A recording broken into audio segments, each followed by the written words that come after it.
Test, test, test.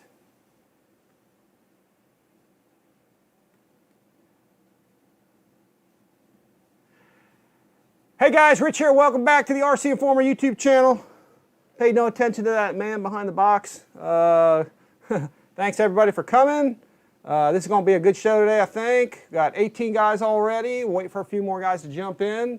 I was experiencing some lag right in the beginning, so I had to shut everything down, start it back up again. And I wanted to get everybody to give me a little bit of text. Let me know if you're hearing the audio okay, video okay. Let me know if there's any problems or something's going down, you know, where maybe you can't see or hear me. But let me know if everything's going well. We got a bunch of guys here so far in the house. Got EQRC, he was here waiting to go. Victor RCI Jets. Steve George. Sorry guys, I got a lot going on here. All kinds of stuff to show everybody today. We're going to do this unboxing here real soon. Steve George came from Sultana, California. Let's see, Mike Bird's here. Having a great weekend. Let's see, who else we got? Yeah, EQRC's there. Les Bainham's here from Essex, England. Thanks for coming. Mike Bird, John T down in New Zealand. Iker Ribas, I think that's what it is. Iker Ribas, hola, is here. Let's see, Mike Bird, Les Burnham, John T. Let's see, the RC Turbinator. Yeah, I'm gonna have to stand up for this one because this is this is a big box, folks. Let's see what we got. JCB 67's here.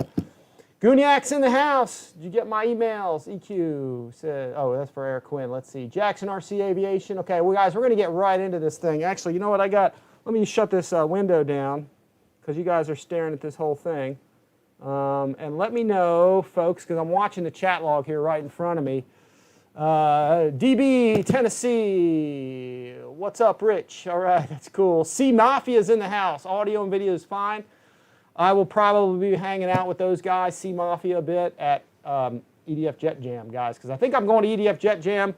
Going to bring the Sirius, maybe bring this MB if I can get it up to speed in time. So let's see what we got here. So yeah, just a quick heads up to everybody. Now there's some BitGo stuff. No, let me see. I'm going to throw a couple things on here. Yeah, ADF Jet Jam 2021. I'll throw it on the screen. Let's see what we got. So yeah, here we go. I'm going to activate this thing real fast. There we go. So I'm probably going to be at this, folks, EDF Jet Jam.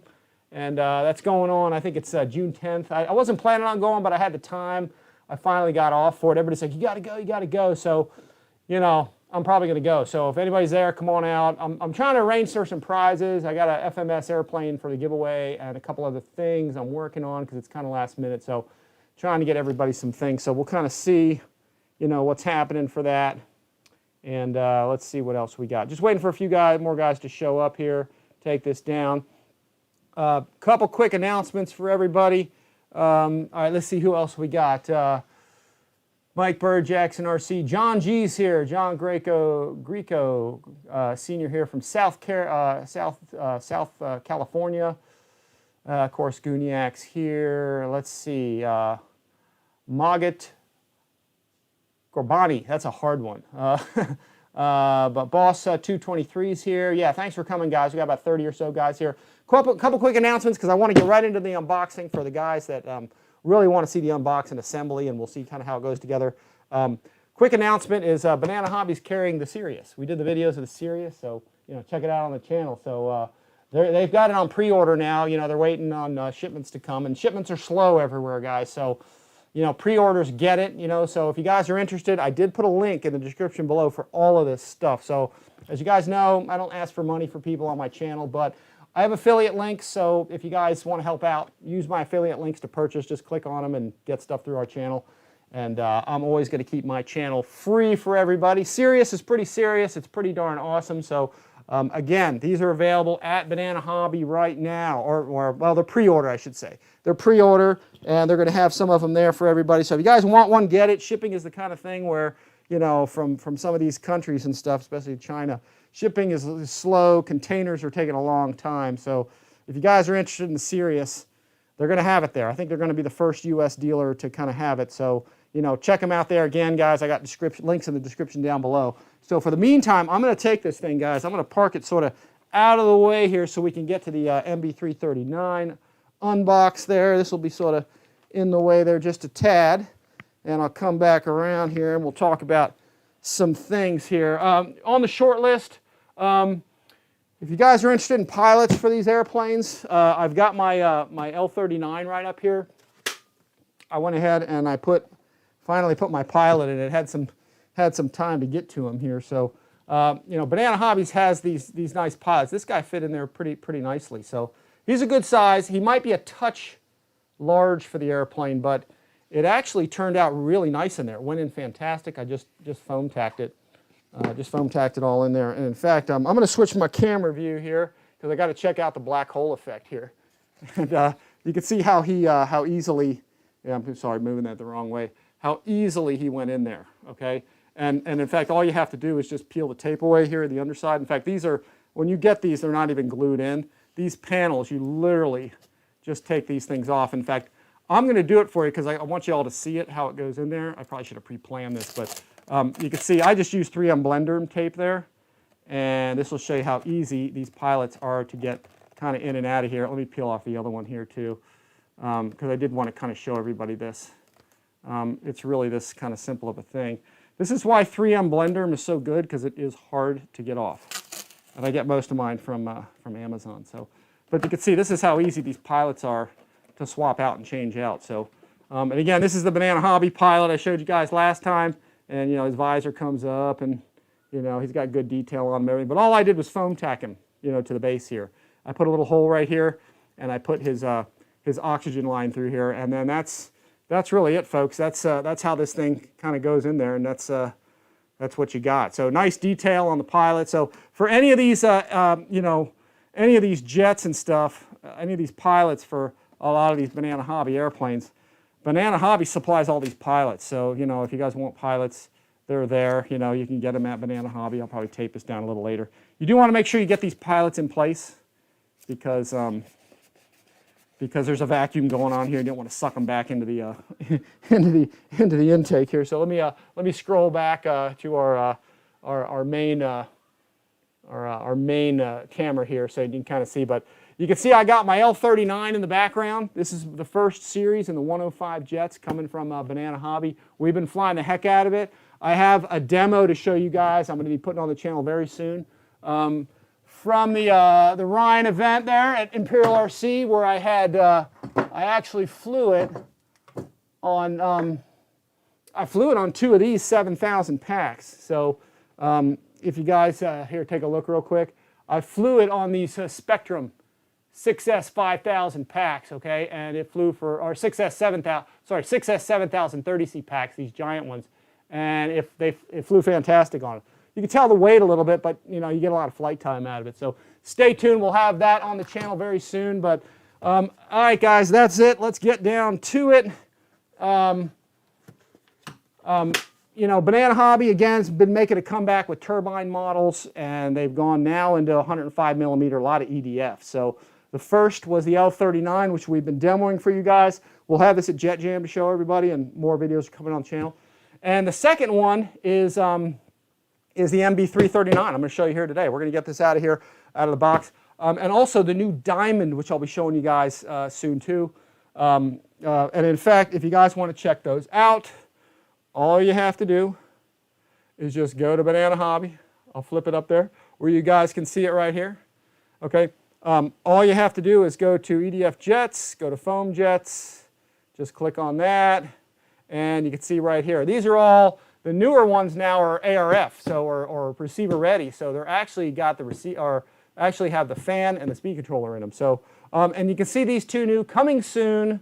Right here at the top, it says Aerofoam red and white MB-339, which is what we're going to see today. And then right below it, okay, over that way, below it, you can see both of them say image coming soon because the planes are so new they don't have any pictures of them yet. So myself, Ralph Salgado, we're going to take some pictures and get these over for these guys. So they'll have Banana Hobby will have some pictures. So, but the Diamond 105 millimeter sport jet, that's going to be really coming after this one. So we'll show you that. And with that, let's get this thing out of the box. Again, all these at Banana Hobby, so check them out there. Let me get back to my live stream thing, chat, so I can watch you guys as we're doing it. Let me kill this. So here we go, guys. Let's get right into this thing, because this is going to be probably pretty involved. Let me get some of this foam out of there. And I'm going to be watching you all's questions here, so we can kind of see what's going on. Bruce Beamer's here. Bruce, thanks for coming. Bruce is pretty regular for coming. Thanks for showing up. Have you seen the Banana Hobby Goshawks yet? That's going to be another one coming that's probably going to smoke everything. Yeah, that's going to be pretty awesome. So that'll be pretty awesome. Mike Bird says, this channel is great, full of amazing information. Thanks, Rich, for your dedication to our great hobby. Thanks, Mike Bird. I appreciate that, because I've been doing this since I was a kid, guys, and I love it. And you know, made a full-scale airplane career out of it, and I still love doing this stuff. It's great. So. But anyway, guys, here we go. This is the inside of this thing. All these Banana Hobby 105 jets that are coming to you, okay, they come in this really, this is a honeycomb structure box, okay? This is not like your typical cardboard. So if you guys are interested, I'll give you a quick flash shot of what this actually looks like. This is a honeycomb structure right here, and it's a thick honeycomb, very hard box. So even the box is really just sort of super high quality. I'm going to put this aside here. Let me get this out of the way. Sorry. Get this over here. And so you guys can see how this is. There was a little bit of extra foam that I actually cleared away. I actually took a wing or two out of it just to kind of look in, but I still kind of left everything because I just wanted to kind of peruse it a little bit myself. But there you go, guys. Huge box. And you can see all the parts in there. This is how all the aerofoam airplanes, you know, from Banana Hobby, this is how they're coming. So, and they're awesome. They're awesome. It's kind of tough to beat the quality on these things. And you can even see just by looking in here, really nice servo boxes and everything. Nothing's glued in, so you can change your servos easy. They went to, I think, aluminum arms, and they may have even improved the quality of the servos on these things. So, and that's how this thing looks, guys. It's just beautiful in the box. So. Let me get this. It's got, of course, it's all Italian. It's got Fragile written all over it, so it doesn't get dinged up. Let's get some of this out of here. We'll get some of these foam pieces. There's going to be a lot of foam coming out of this. You can keep some of these foam pieces, use them for, you know, padding and storage and whatever. Let me go ahead and zoom in here, or get to my other view here, wide angle here, and. Yeah, the Banana Hobby pilots are nice. I saw Mike Bird's comment, so just real fast here. That pilot, if you go to the Banana Hobby channel, just go to accessories, and then let me do this real fast here. If you go to accessories, let me go to pilot figures. If you guys click the pilot figures, there's different scales that you can go to. Oh no, I clicked the wrong one. That's 1/10. The pilot I'm using is a 1/6 scale, I think. And he's a pretty good size. Let me scroll down to that. So let me get this at a lower resolution. Sorry about that. But this is the guy that I used. He is a little pricey, but he's this 1/6 scale green pilot right here in the middle. So I'm going to see if this guy will fit the MB also too. If he does, I'm going to see if I can put one of those in there. But so here's the box, guys. As you can see, it is pretty ginormous here. We're going to start getting all these parts out. There is a ton, folks, of wingtip tanks and stuff for this. So there's actually, I think, 2 different sets of wingtip tanks. So real nice here. You can see it's actually doubled up here on the edge because you put 2 screws into the wingtip if you want to fly with the tank. So, and those just go right through there. You can see it's got the airfoil shape right there that you guys can really get in on and see how that connects. So we're going to take these things and put these aside. We'll get out one of these at a time. Let's pull these open, check these out, and let me get back to let me click on my button here from my chat log so I can watch all y'all's questions while we're doing this here. Let me get down, there we go. So let's see, Bruce Beamer, yes. This is a different tank. So I think the way this works, there's actually 2 sets of tip tanks on this airplane. You can see sort of the difference in them, I think. I don't think these are belly or underwing tanks, I don't think. But you can see there's 2 sets of them. So, and you can see the holes that go through them. So, but we'll get these out. Let's put these, I'll just put these aside here while we're pulling all these things out. Here's another one. Let's see, we'll get these out. And then I'll take some pictures later. We'll post on social media so everybody can see. There's another tank, of course. So a little slot. It's interesting. There's a little slot right here. You can see that little oval. That's for the wingtip light, because the actual wing has a wingtip light on it. So we'll put that aside. And then let's get one of these wings out. The wings are really sweet on this, folks. I'm really super impressed with what they've done. And I haven't even taken these out of the box, folks. So we'll get to this. So let me really quick zoom to this view here, so I can kind of see my chat window better in some instances.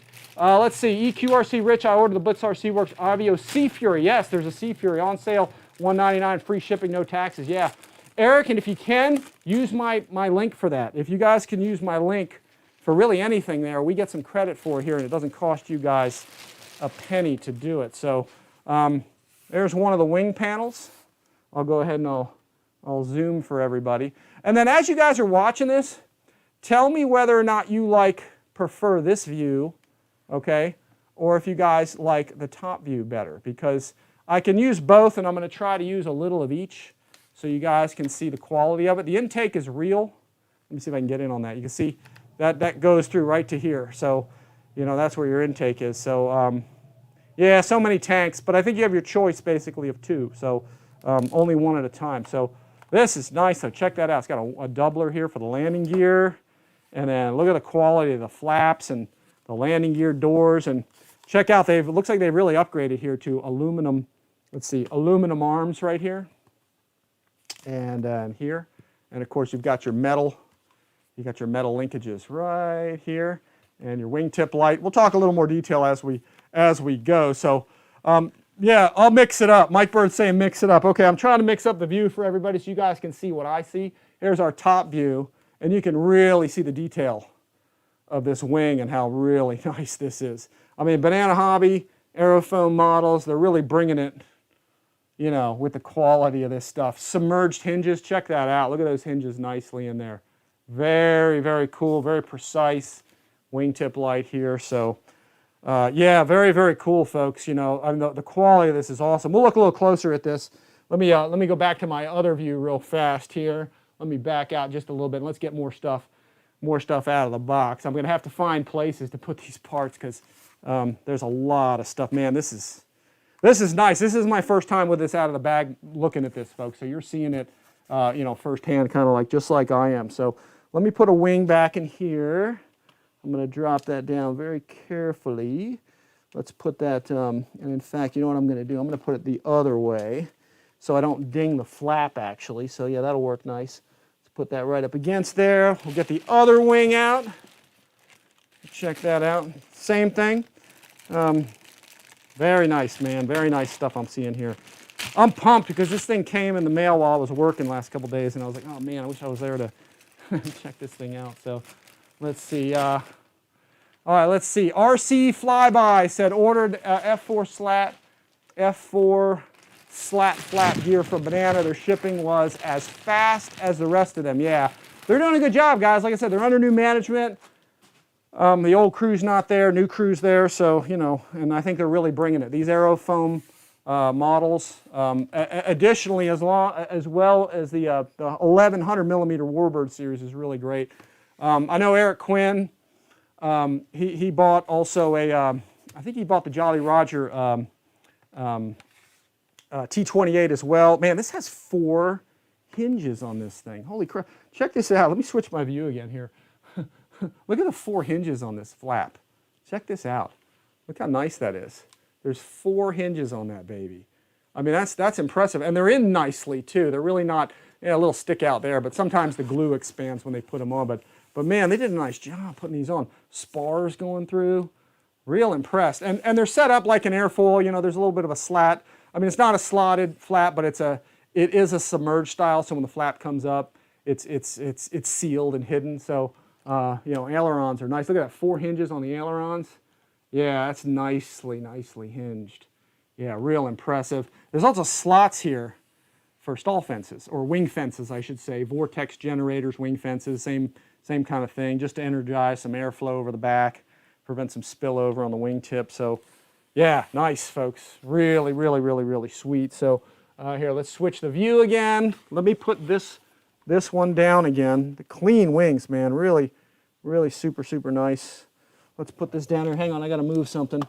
There's some debris in the way down here. Sorry, guys. We just move a little bit of that. There we go. And then more foam. Here, I'm going to go to the top view one time so you guys can see this. That's the top view of the box. See, they have all these really nice sort of form-fitted you know, foam pieces. You'll have a lot of foam when you're done, so if you guys use spare foam for stuff, you'll have plenty of extra. So really nice padding all the way around, little pieces of this stuff. So they've done a nice job with the packaging to get this thing, you know, all the way to us from China. So let's get that out of the way, and let's see, we got another wingtip tank. You're only going to use 2 at a time here, folks. So I don't think that this is I don't think these are intended really. I don't think these are intended to be all on there at the same time, just sort of 2 at a time. There's 2 that are thinner than the other. I guess you sort of choose the look you like. Again, one's bigger, one's smaller. So, you know, that's the size difference of these things that you can see. So just a different shape, different style. So we'll put all those over there. And then here we go. We've got a wing spar here. Okay, this is kind of nice. They have it taped here, so it looks like there's at least one inside the other, maybe another. These are carbon. These are tough. Let's see. I think there's another one. Yeah, there's another one. Here we go. Pull one out of here as well. So very nicely packaged, nicely taped, the way they got this all in here. I'm liking this. The L39 is awesome, folks. Wings are tight. Nothing's loose. Everything fits well. And yeah, I'm impressed. Look at that. So there's your spars. One's for the wing, or 2 are for the wing, I should say, the large and one of the small ones, and then one of the other small ones is probably for the tail, I think, or one may even be for vertical. I'm not 100% sure. So let me scroll here. You can see how how nice these are. There's your tubes. So these are yeah, all carbon, no fiberglass. It's tough stuff. So you try to flex it and you can't. So all right, let's get these out of the way, and we'll pull. Let me put those aside. All right, I'll change my camera angle again. Look at that. See, I'm mixing it up, guys. You guys wanted to mix? You got to mix here. You got multiple cameras here at RCINFORMER. So I've spared no expense with the cameras, so trying to make it good for everybody. I just want you guys to be able to see what I see when I'm doing this. Especially since I'm only one person, it kind of helps to have, you know, a little bit of zoom, a little bit of upper lower camera, because most of the time, you know, when we're taking these out of the boxes and stuff, we're looking at it. So the idea for me is the way I used to film all my unboxings is I've done them from here because I like you guys to be able to see the quality of all this stuff up close in HD. So combining that with live is actually pretty cool. So, but there's your nose section there. Super, super nice. That just plugs in. You've got your, looks like we've got rudder and landing gear channels here. Quality on this is super nice. Let me do a little zoom in for everybody here with this camera. See, I even got zoom up. See, pretty cool. Let me get my glasses on so I can see what I'm doing here. Show you guys what's happening. But nice nose cone. Look at that. All plastic. This entire section right here. Finish is super, super nice. Landing gears down in the doors. Yeah, very, very cool. So we'll probably have to extend that to get that out of there. A little bit of box rash. You're going to get a little with foam planes. There's almost no way to completely avoid that. Looks like there's a little antenna slot maybe here. And then you just stick your nose on with 4 screws. You can see here. It looks like there's, probably the screws go through here. Okay, go into there. And then there's blind nuts probably in the fuselage where you put this on. So little kind of a dummy NACA scoop. This is actually plastic. So, but yeah, super nice. Let me back out a little bit on that. Yeah, nice finish, nice fit and finish, very cool all the way around. Table down here, looks like this table is probably your receiver battery table, and you run your wire probably back. That's my best guess. Again, guys, I haven't really got this together. This is the first time I'm seeing this, but I'm liking what I'm seeing. This is real nice. Actually, here's a detail that's kind of cool too. If you look in here, this whole landing gear well is plastic. Look at that. That's kind of a neat thing. It actually, you can see the wheel in there. Let me see if I can turn this so y'all can kind of see down in there. If you look carefully, you can see the wheel in there. So, but the whole thing, the point is it's plastic, and it looks like the whole wheel well is plastic, which that's the coolest thing because it distributes the load really well. You know, so the landing gear can take the shock of landing a little bit better. So that's kind of nice. So let's get this, again, running out of space here. Let me stick this right up here, out of the way. I'll park that back here. Let's put that here. All right, very good. And then down in the box, let's see what else we got here. You guys can see from the top view how this fuselage is down in here. And there's parts floating around down here. Looks like there's some rods. And looks like there's some stall fences. I guess some of the stuff probably moves around a little bit while this is being in the shipping process. And in fact, I've got my, I'm going to use this baby here. This is, again, high quality stuff, guys. Ernst Manufacturing. I use these every time I build something. When you get all your parts, screws, nuts, bolts, put them all in here. The guys at Ernst were awesome. They came to the CEF event, or they sponsored us at the CEF event for you guys. And there's a programming card, and they came to the RCIN event, and you know, they supported us big time, and these are all made in the USA, guys. So you know, check out the Ernst. Not only do they make the nice stands, but they make these nice trays, and this is kind of where I put everything. Here's an exhaust or a intake diverter, or a scoop, you know, for the inside. And here we go, some more rods. I think these rods, folks, these are some tough rods. These were taped to the side of the box, and probably some of them just came off. And some of them are floating because I've got down here, taped to the bottom here, is some of these wing fences, stall fences that actually glue to the wing. So I'll recover those little by little, you know, as we kind of get down into them. So let me put this over here. I'm going to borrow the wing of that T-28 right there. And instructions, pretty simple stuff. You don't really need instructions for this so much, guys. It goes together so easily. What else do we have? Looks like the canopy is sitting loosely in here. Actually, it's in there with the whole fuselage, isn't it? I'm going to pick this up and away here real fast. I'll give you guys the top view here. Let me get that. Let me get back to that top view so y'all can see where I'm getting at here. Right over here. I'm going to pull these away first just to get them out of here. These are the horizontal stabilizers. One down here, and I'll get the fuselage actually out last because it is the biggest part. I'm just going to kind of pick this up and kind of slide it over a bit. And that's it. There's another wing fence. It's a hidden wing fence there. So we'll put that down for a second. Wing fence. I'll take this. I'll throw it in our little organizer there. And here's another wing fence right here. So guys, if your wing fence are floating around, what happened was the bag opened down there that was taped to the side, and all the wing fences got flown around. So wing fences, vortex generators, you know, and so forth. So this is nice. Look at the quality of that. Stormo. That's what it says on there. Got sort of a cool eagle on there. Also, folks, the picture that I used for this unboxing video was not the actual plane because nobody had a picture of it yet. I used a picture of sort of the turbine, which is a similar paint job. So I'm thinking this paint job is going to be slightly different. Man, that is nice. Wow, look at that. Man, the fit and finish on this is outstanding. Wow, look at that. That is, holy smokes, that's impressive. I mean, it really is. Look at that. You got 4 hinges through there, submerged style. Look how nice that thing is. And nice metal, double-sided horn, which is all the way around. These horns are on everything. And then these are your 8 screws. Oh, sorry, 4 screws. It might even be 2 going through. But I think it's actually, I'm pretty sure it's probably going to be 4, 2 on each side. And that goes through. And look at the little plug in there. This is I think this is the vertical, if I'm not mistaken. So yeah. The only thing I'd like to see on this would be a spar going through here. But you're not going to be doing too much crazy stuff probably with this airplane where you probably need it. But this is a large plastic piece as well. And there very well could be an internal spar. I know there's an internal spar here running through here. And there may even be one in the front. Light on the top. Look at that. Look how nice that thing is. Holy smokes. Yeah, really, really nice job on this. Yeah, hats off here. This is good stuff. So let me switch my mode here a little bit so y'all can see from here. Yeah, this is cool. I mean, check that out. I really like that. I like the kind of hawk on there.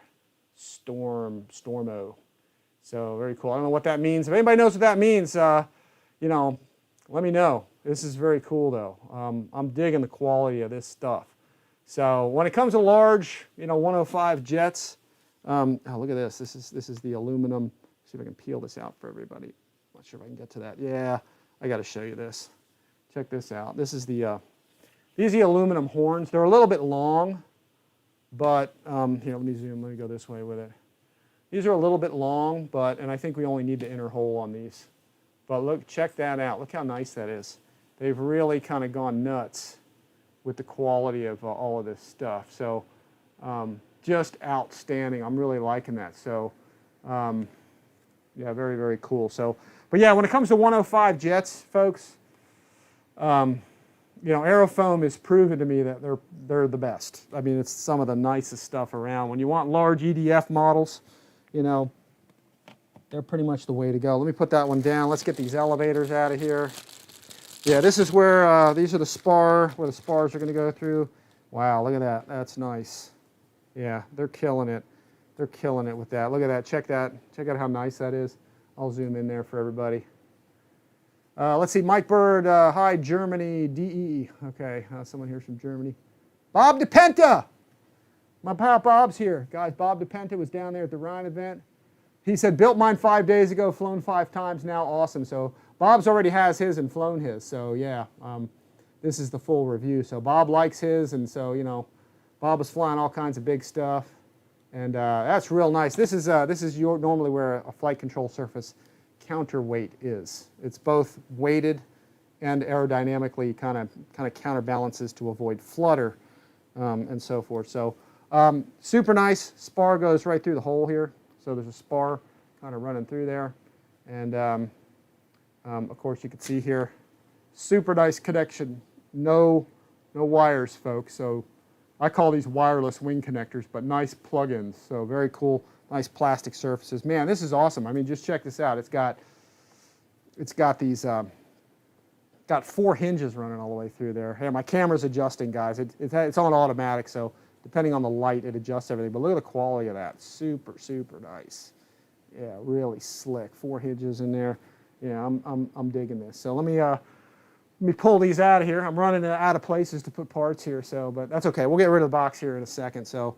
A little bit. So right here, I'm going to put this right above my Dave's RC shirt. Thanks to Dave at Dave's RC. He gave me a shirt at the Rhine event, so I thought I'd post it up here for everybody to see. I usually like to wear a collar when I can, but I figured I'd give Dave some credit. So Dave, thanks for the shirt. He came by and handed it to me personally, so appreciate the cool shirt from Dave's RC, Fly Free or Die. So, all right, here, let's go with this. Yeah, this is so cool. And this is the thing where others making some of these larger jets, you know, I'll show you a couple things one more time. I'll just kind of throw this up there. The boxes that Aerofoam's doing it right, okay? They're making these nice boxes right here that are screw in, okay? And you can take the box out, and your servo is mounted with 4 screws, okay, to the cover. So this is the way it's done, you know? So the Aerofoam guys, they are killing it with this stuff, man. I'm just blown away how nicely the Aerofoam factory is making these things. So, yeah, hats off to those guys. So, yeah, I'm liking it. I'm liking it here. All right, let me get this piece. Let me put it somewhere else. I'm running out of shelf space here, but that's all right. We'll make it work. And then let's see what else we got. This is the main fuselage. I'm going to sort of pull out of here. Lost my remote there. Let me grab this foam. Everything's padded well. I mean, look at the foam. If you guys need spare foam for standing up airplanes or packaging stuff, or you know, for transporting your planes, there's a lot of foam. I'm going to have to take some of this out to the dumpster here, but let's get the fuselage out. Actually, I'm going to slide this over a little bit, and I'll go to my I'll flip you guys over to my top view here. Nice cheater holes here on the bottom. I'm going to get the canopy off because the canopy is just kind of hanging down here. Let me pull. There's our canopy, folks, right there. See how nice that is. 2 pilot slots in there, so yeah, pretty cool. And then we'll pull this whole thing out of here. Let me switch. I'm gonna switch my view back here, folks. Sorry about that. Sometimes it's awkward doing these, especially when you're doing this live. You got to make it up as you go along here a little bit. So let's pull this. Oh, look at that. That's sweet for you guys. Look at that. Look how nice that is. Smoking. Let me throw this bag over there. Also, there's plenty of bags too. You'll have plenty of bags. This is nice. Okay, this popped off the canopy. Okay, we'll foam tack that back on. I'll show you. It's just the latch thing. Sometimes glue doesn't get where it's supposed to be, so not a big deal. I'm going to put that in my parts thing, and we'll mess with that later. It's just a little, there's your canopy latch, real nice.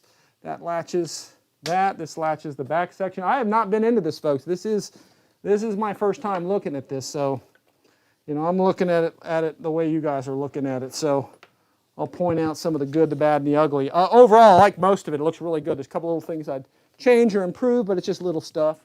Let me get the canopy. There's our canopy. Let me drop this back here because I'm going to get rid of this box here in a second once we get everything kind of out of it. Let me see. Thrust tube is in there nice.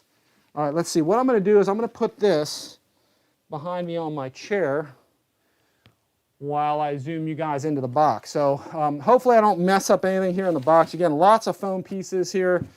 Just kind of going through this, make sure that, yep, see there's the bag opened again for the wing fences, or the wing fences, stall fences, vortex generator. So they're floating around. That's kind of what I'm doing right now, is just trying to look for, make sure I don't, you know, leave anything in here.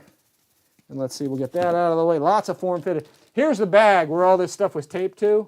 And you can see the bag open, so all this stuff is floating around. So, you know, be careful when you open this stuff up that you don't lose this stuff.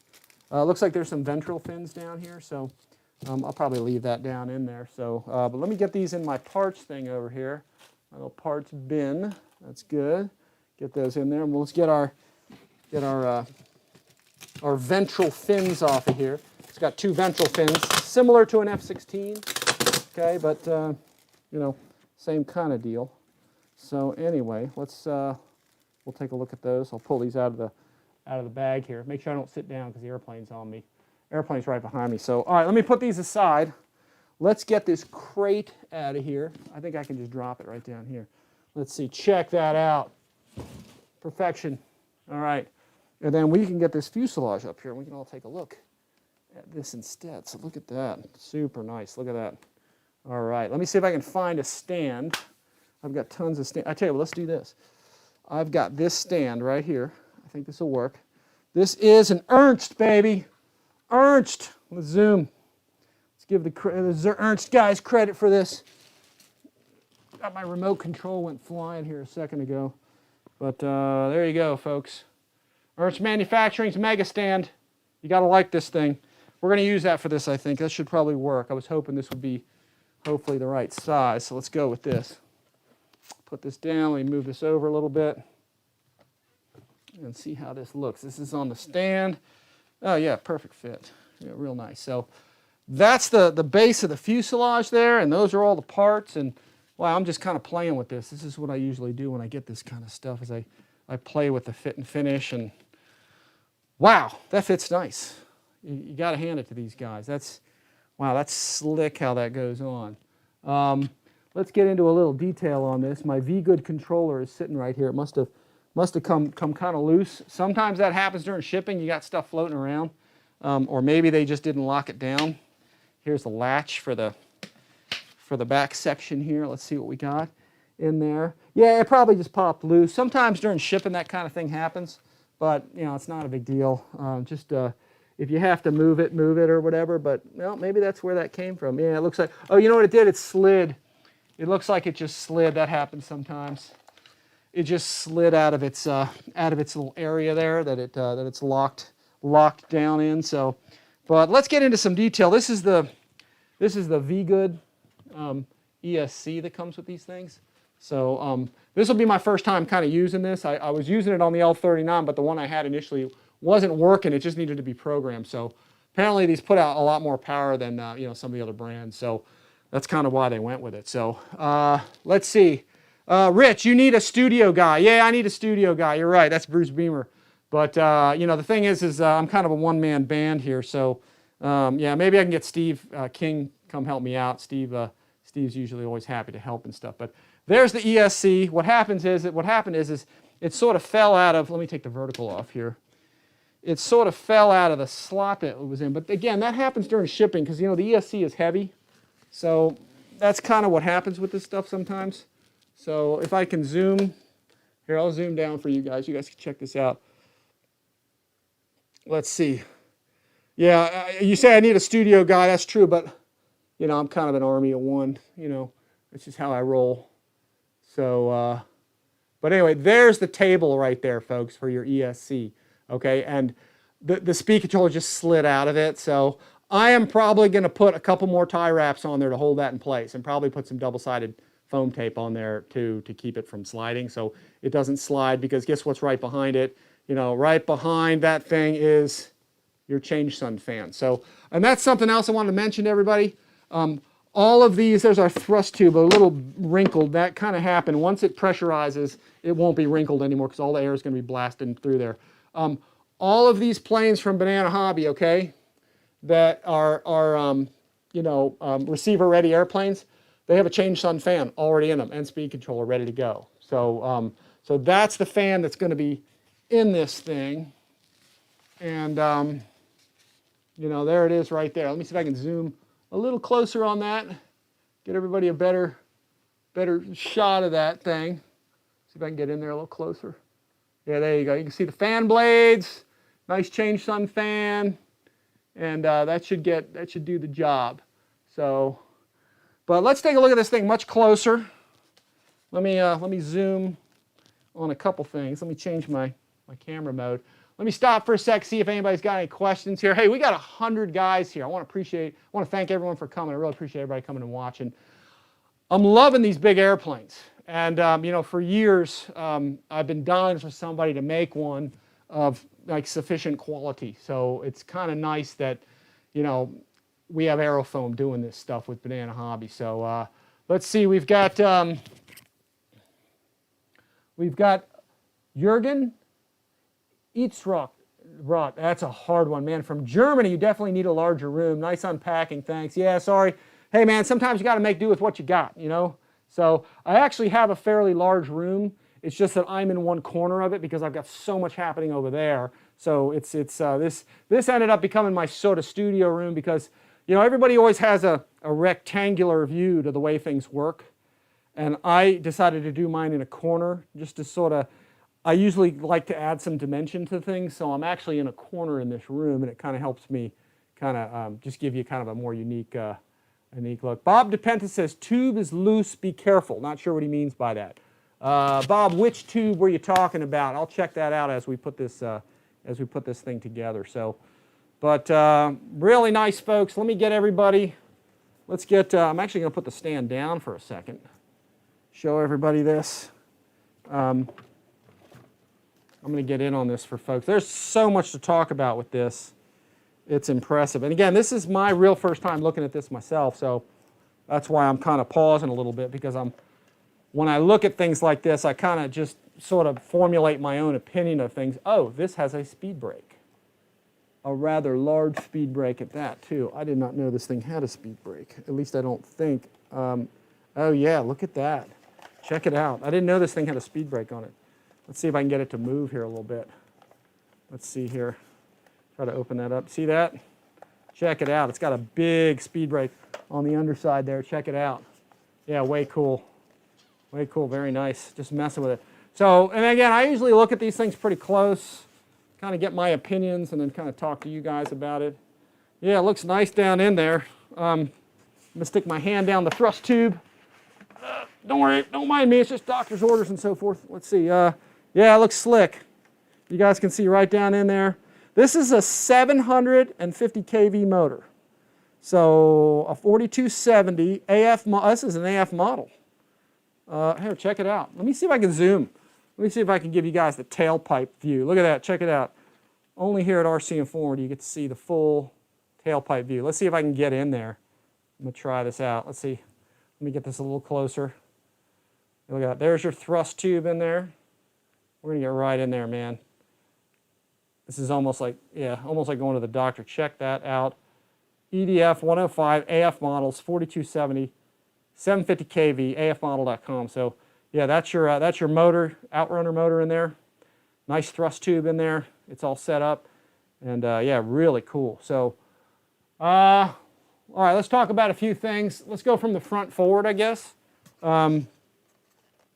Really nice. Wow, I really like that shelf. Here, let me get everybody in on that. Here, let's try this. Let's go with the top camera, actually. I'm going to do that so y'all can see. Here's the inside right here. You can see how that all looks. There's your BEC. There's an output 1 and 2. One of them is 8 volts. One of them is, I think it's 5 volts. 5 volts is for your receiver power, I believe.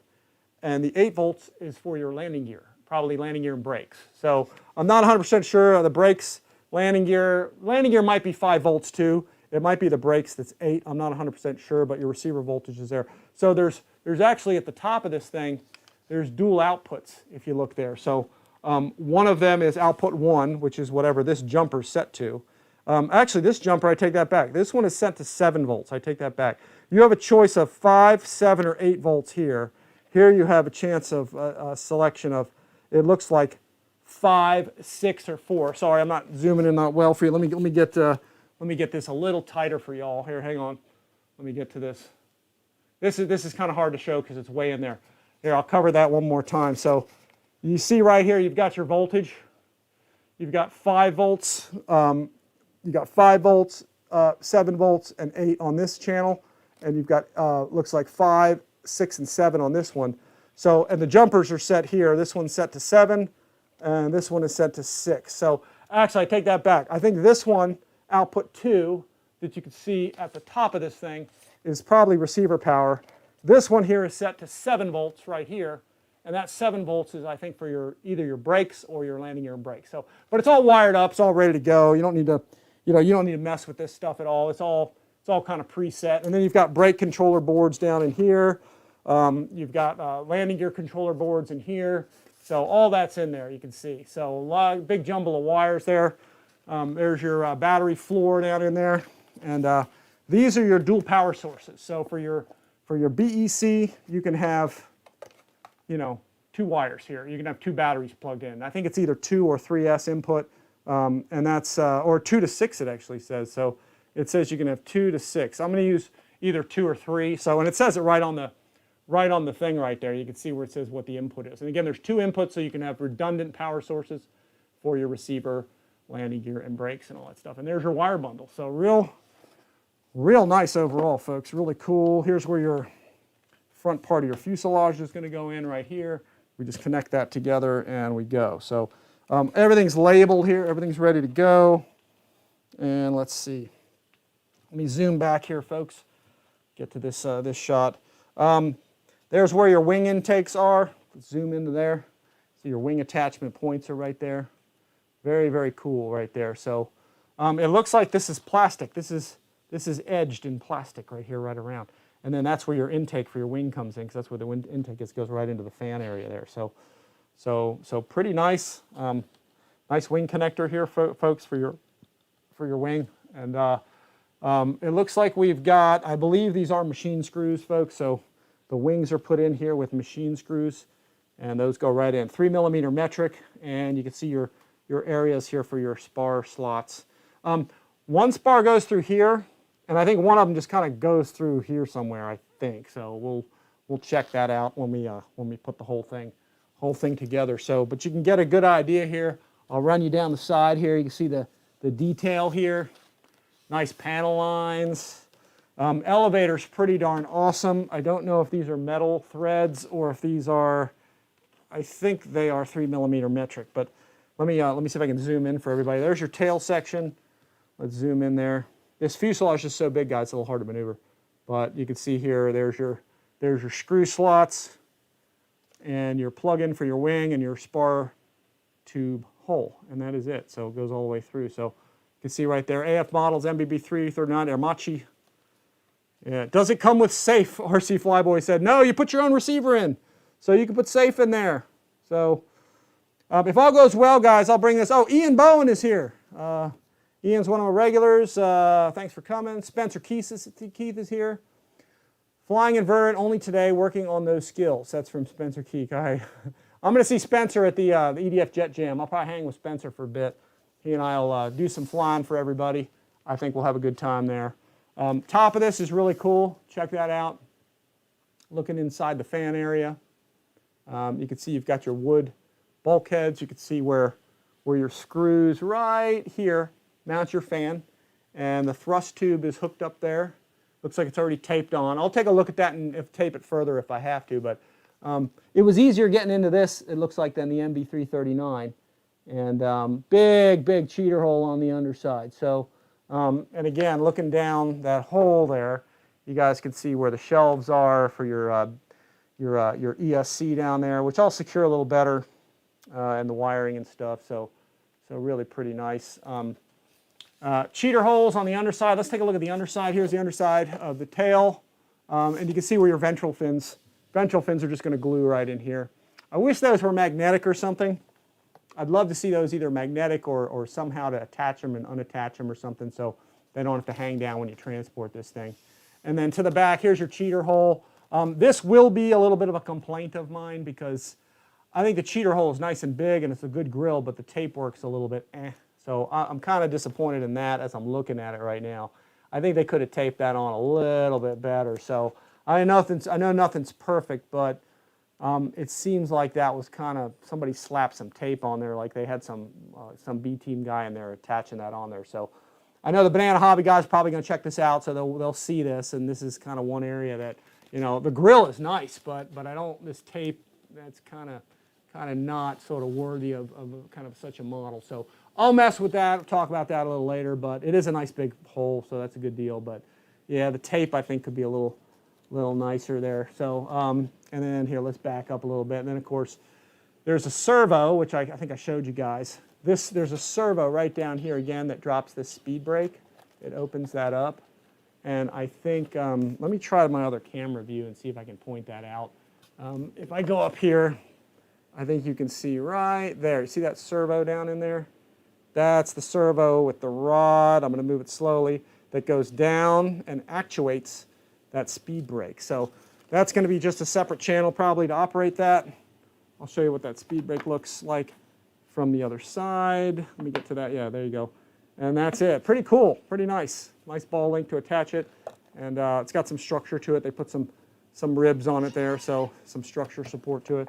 So super nice, folks. I like it. The vertical, this is the other thing I really think is just impressive. Even the vertical plugs in, you know, with a single point connector. So I'd like to see that. I'd love to see a spar in here, but this is a nice plastic fitting. So once I bolt this on, we'll see the rigidity of the vertical, and we'll kind of see how that goes. This also looks like a slot for an antenna, so maybe there's an antenna in the bag or something that I don't know about. So it looks to me like this hatch is super nice. Let's see, that just goes right on. I had already pulled that off. Oh, that's what's getting in the way of the thrust tube. So it looks like that's in the way. I'm probably going to shave this down a little bit so it doesn't warp the thrust tube. In fact, I'll probably put some sandpaper on a round tube or something, and I'll curve this so it matches the curve of the thrust tube. That's just a small mod. I'll probably sand that down. But that'll fit right in there. See how it's bending the thrust tube when it goes in? Not a big deal, and there's so much material here. I'll carve a curve along here or sand a curve so it fits in without distorting that. But that'll go in real nice. I'm sure the factory will see that and see that right there. It's a nice heavy-duty latch. All these aerofoam, here, sorry about that. All these aerofoam latches are tough, so they're pretty much some of the best stuff. So see how that locks in there? Yeah, very, very positive lock. That's a nice hatch. And some more cheater holes up here, folks. So, and that even could be the kind of thing where I may cut some of those. It looks like they're nice louvers, but they're kind of curved there. So I may even cut some of that to let more air in if I think we need to. Here's your main canopy latch. Let me move this just a little bit. And that's pretty nice overall. So that's where your canopy pops in places. So battery floor looks fairly nice. You can see right there. I'm probably going to make a couple mods to this because, man, you guys got like 3 or 4 pounds of batteries in here. To me, one strap is not enough. If you're doing regular flying around, not a problem. If you're going to do maneuvers, negative Gs, negative flying, At least a second strap would be good. So I may carve one or two more, but the beauty about these aerofoam battery floors is there's a space underneath. They're mounted pretty firmly into the sides, okay? But they leave so much space under here. You can see right under here, you can see the strap under there, that you can cut extra slots. I wish they would do that at the factory so you have at least 2 straps, maybe 3, and you can put your batteries side by side, strap them, you know, with more than 1 strap I prefer. But the floors are really good on this because you can mod them, you know, without having to, without having to pull it out or change it or something. But hopefully the factory, I've sent the factory some of those pictures from the L39, and I'm hoping that they'll change some of those things, or at least make a better floor with more straps. That's all. So, let's see what else we got. Hi from the UK. That's Mark Adkins, RC. Bob, battery strap is a little difficult. Yeah, and battery straps are my thing. You know, in the L39. I ended up putting 5 straps in there because I just wanted to be able to shift the battery more. This lends itself well to be able to do that too. So I'll probably cut another strap slot here, okay? And I may do another one like right here. So I'll just use a hobby knife and cut that. So that's easy enough to do. So, but construction on this thing's nice, folks. So really pretty slick overall.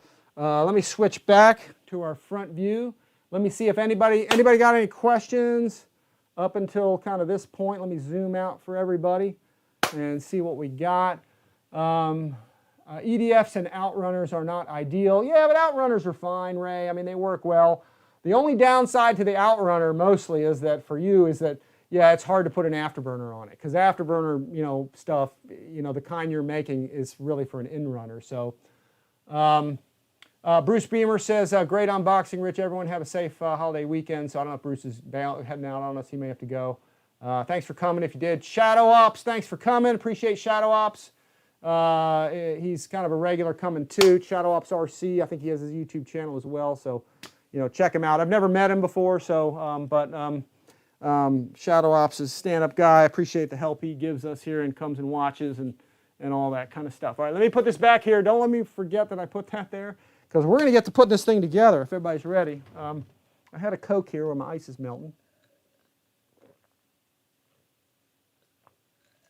Mike Bird says, how much in dollars, Rich? Really good question. Here, let's go check it out. Here's what I'm going to do. I'm going to type in MB.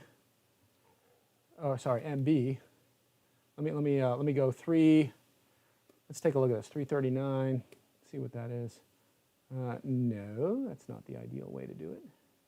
Here, let's see. Let me give you guys some website stuff here. You guys can see what I'm looking at. Let's see. Turbine jets, no. Foam jets, 6. Let's take a look.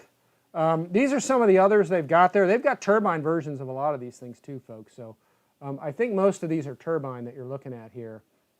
And you can see in the lower corner there, lower left-hand corner, this one right here. I'm going to click on that. See if I can get that to, or maybe not. Here, let me click on the, I got to click on the text. There's no picture there. So this is the white and red MB-339 that I'm showing you guys. I got links in the description of this too. So guys, again, anything you guys get from Banana Hobby, you can support me. Appreciate it. If you click on my link first, and if you get something that way, whatever you get, it supports us. So appreciate that. This one's on sale for $945. That's the price on it. So compare it to other 105 millimeter jets. There's no pictures, guys. Sorry about that. Because it's so new. They sent me and Ralph these, I guess, to give you guys video pictures and do this kind of thing with. So we're going to be taking pictures and getting them to you. So you'll see my pictures or Ralph pictures is probably up there soon, so you guys can check all these out. Let me see if there's specs at all. I didn't even look to see if there's any specifications. So yeah, 8 channels. Let's see, 12S powered, folks. Let's see, what's the difference? No, let's see if there's any specs on it. Okay, here we go. Here's some specs on everything, so you guys can see what that is. The wingspan on this thing is 1,600 millimeters, so good size for a 105. Nice. Length is also 1,600 millimeters, so it's kind of equal front to back. Servos, there's 7 25-gram servos, and there's 4 12-gram, all metal digital. Servoless metal retracts with e-brakes. So there is wheel brakes. So you got wheel brakes and speed brakes on this airplane. So pretty sweet. 105 millimeter EDF. I know the motor says 600 kV, but obviously that's a typo because I'm looking at what did I see down there? 750 kV. So fairly similar to the JP fan. If you do a metal JP fan like I did in the L39, I think that's an 870. So pretty close in the kV. Not too much different, I don't think. So, and I'm dying. People have been asking me, how do these jets perform? Everybody's been asking me, how do they perform with a stock fan? Well, I haven't had a stock fan in one yet, so we're going to find out with this one how well it does. So we'll report from the field, guys, when we get this thing up and flying. But anyway, here's where you find this, folks. And again, all you got to do is go to EDF jets, go to foam jets, choose what you want. And again, here's your L39s. Again, right down here, there's your red and white MB-339. A Thunderbird's Diamond, which we're going to show you guys. We're going to show you guys next. And sorry, guys, my sinuses have been crazy acting up on me. They haven't been good lately. So, and then, oh, here you go, guys. Here's the Sirius. I figured let me show you this too. If you guys are interested in the Sirius, there's the first picture they threw up. They just threw up here. So they just found out that I guess Banana's going to be carrying this, and it's available for pre-order. So, and it looks like from what I'm reading here, if you order it, they don't charge your card for it until they ship it. So it's not like you got money tied up or something. So I know that Motion RC does that kind of thing, like they charge you for pre-orders and stuff. They don't do that here. So that's a nice thing. At least I think that's what your order will only be charged at the time of shipment. So guys, if you guys want one of these Sirius or one of pre-order, because shipping is so slow now with container problems and everything all over the place that if you can reserve it, if you can, do it, because by the time these things come into stock, even at Horizon, by the time you wait for them to come into stock and you go to place an order, it's gone. Because usually about nowadays, like 2/3 of some of these orders at Horizon, here at Banana Hobby, they're already spoken for by the time that container shows up. And then everybody goes to order, and that last third is kind of gone. So not a sales pitch, just a fact. So let's see. Let's see what we got. Let me see. How does the nose attach? We're going to get to that. That's from Michael Constantine. We're going to start putting it together now. So Bob DePenta said, beautifully built, definitely worth the money, because Bob has one. Bob buys like every new jet that comes around. He usually even gets it before me. He said, got his in 4 days, folks. So these just came into Banana Hobby a week or two ago, not too long ago. So, they kind of just showed up. So here, let's do this. Let's get this on here. Let me let's get this up and about. You guys have to be careful. Anytime that you are storing a model airplane or putting a model airplane somewhere, here's a caution I'm going to give you all. Down on this table, I've said this before. I don't know if you guys can see it here. Here, let me get this, let me close this window here. Anytime you use this sticky shelf liner stuff, okay, if you leave a painted foam model on this for too long, like days or weeks, if you go to peel it up, it will peel the paint off of your airplane, okay? So it gets sticky, so sticky sometimes. So you can put it on it like I did for a little while, but if you do it for too long, you're gonna have little dots of paint peeled off your plane. So be careful putting on the shelf liner stuff. Shelf liner stuff is really great, folks, for keeping things from sliding around. It doesn't slide off. But on painted airplanes, you got to be careful with it, not to leave it there too long. So anyway, here, let's see what we got. There were more parts in this thing. Okay, so we'll get into these ventral fins as we just talked about. These are going to go underneath. So we'll get those on probably last. I might even think of a creative way to try to either magnet or find a way to snap these on. Just because for transport purposes, I mean, anytime you put a ventral fin on a model plane, okay, like let's see how this goes. Does that go in there? No, that one goes on this side. No, that one does go on that side. Anytime you put a ventral fin on a plane, yeah, that does go right there. Okay, oh yeah, so it's a tight fit, that's why. Anytime you put this, when you try to transport it on its belly, it makes it hard to do. So these are small ventral fins, so it might actually get away with that, but I'll play with this later. Those are just going to get glued on there, probably with some foam tack or something. So those are your ventral fins. Let me kind of open this up, see what else we got. Let's put this down here. Let's slide that. That fits in. Wow, that fits in. That's a snug fit. Here, let me swap my camera there. See if I can show you all that. That's a very, very tight fit. I would suggest when you put these on, use either some foam tack. Oh, that's a nice tight fit. That's a nice, yeah, that gets right in there. Very cool. Ooh, very nice fit. Ooh, I like that. I would use one of two things. Either any of the Zap glue, but the Zappo Foam Safes Killer and foam tack. Foam tack's made in the USA, folks. And Zap, again, thanks to the late Frank Tiano and Carol Tiano, and then over at House of Balsa, Paul Steenberg, they donated a lot of glue for us. So hats off to those guys for the CEF event and the Pilot Ryan event. They gave us a lot of glue. So everybody got to benefit from that. So let's support these guys, man. They're great sponsors and they have great products. So, you know, that's how we'll get these on there.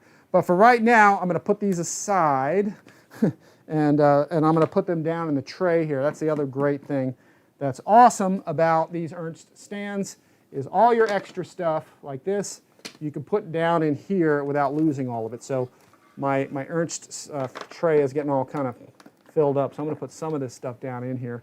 And then a couple other things I want to show you guys too. These parts are pretty awesome. And I want to show you guys these things, some of these things. These are a little rough. I'm probably going to sand these a bit.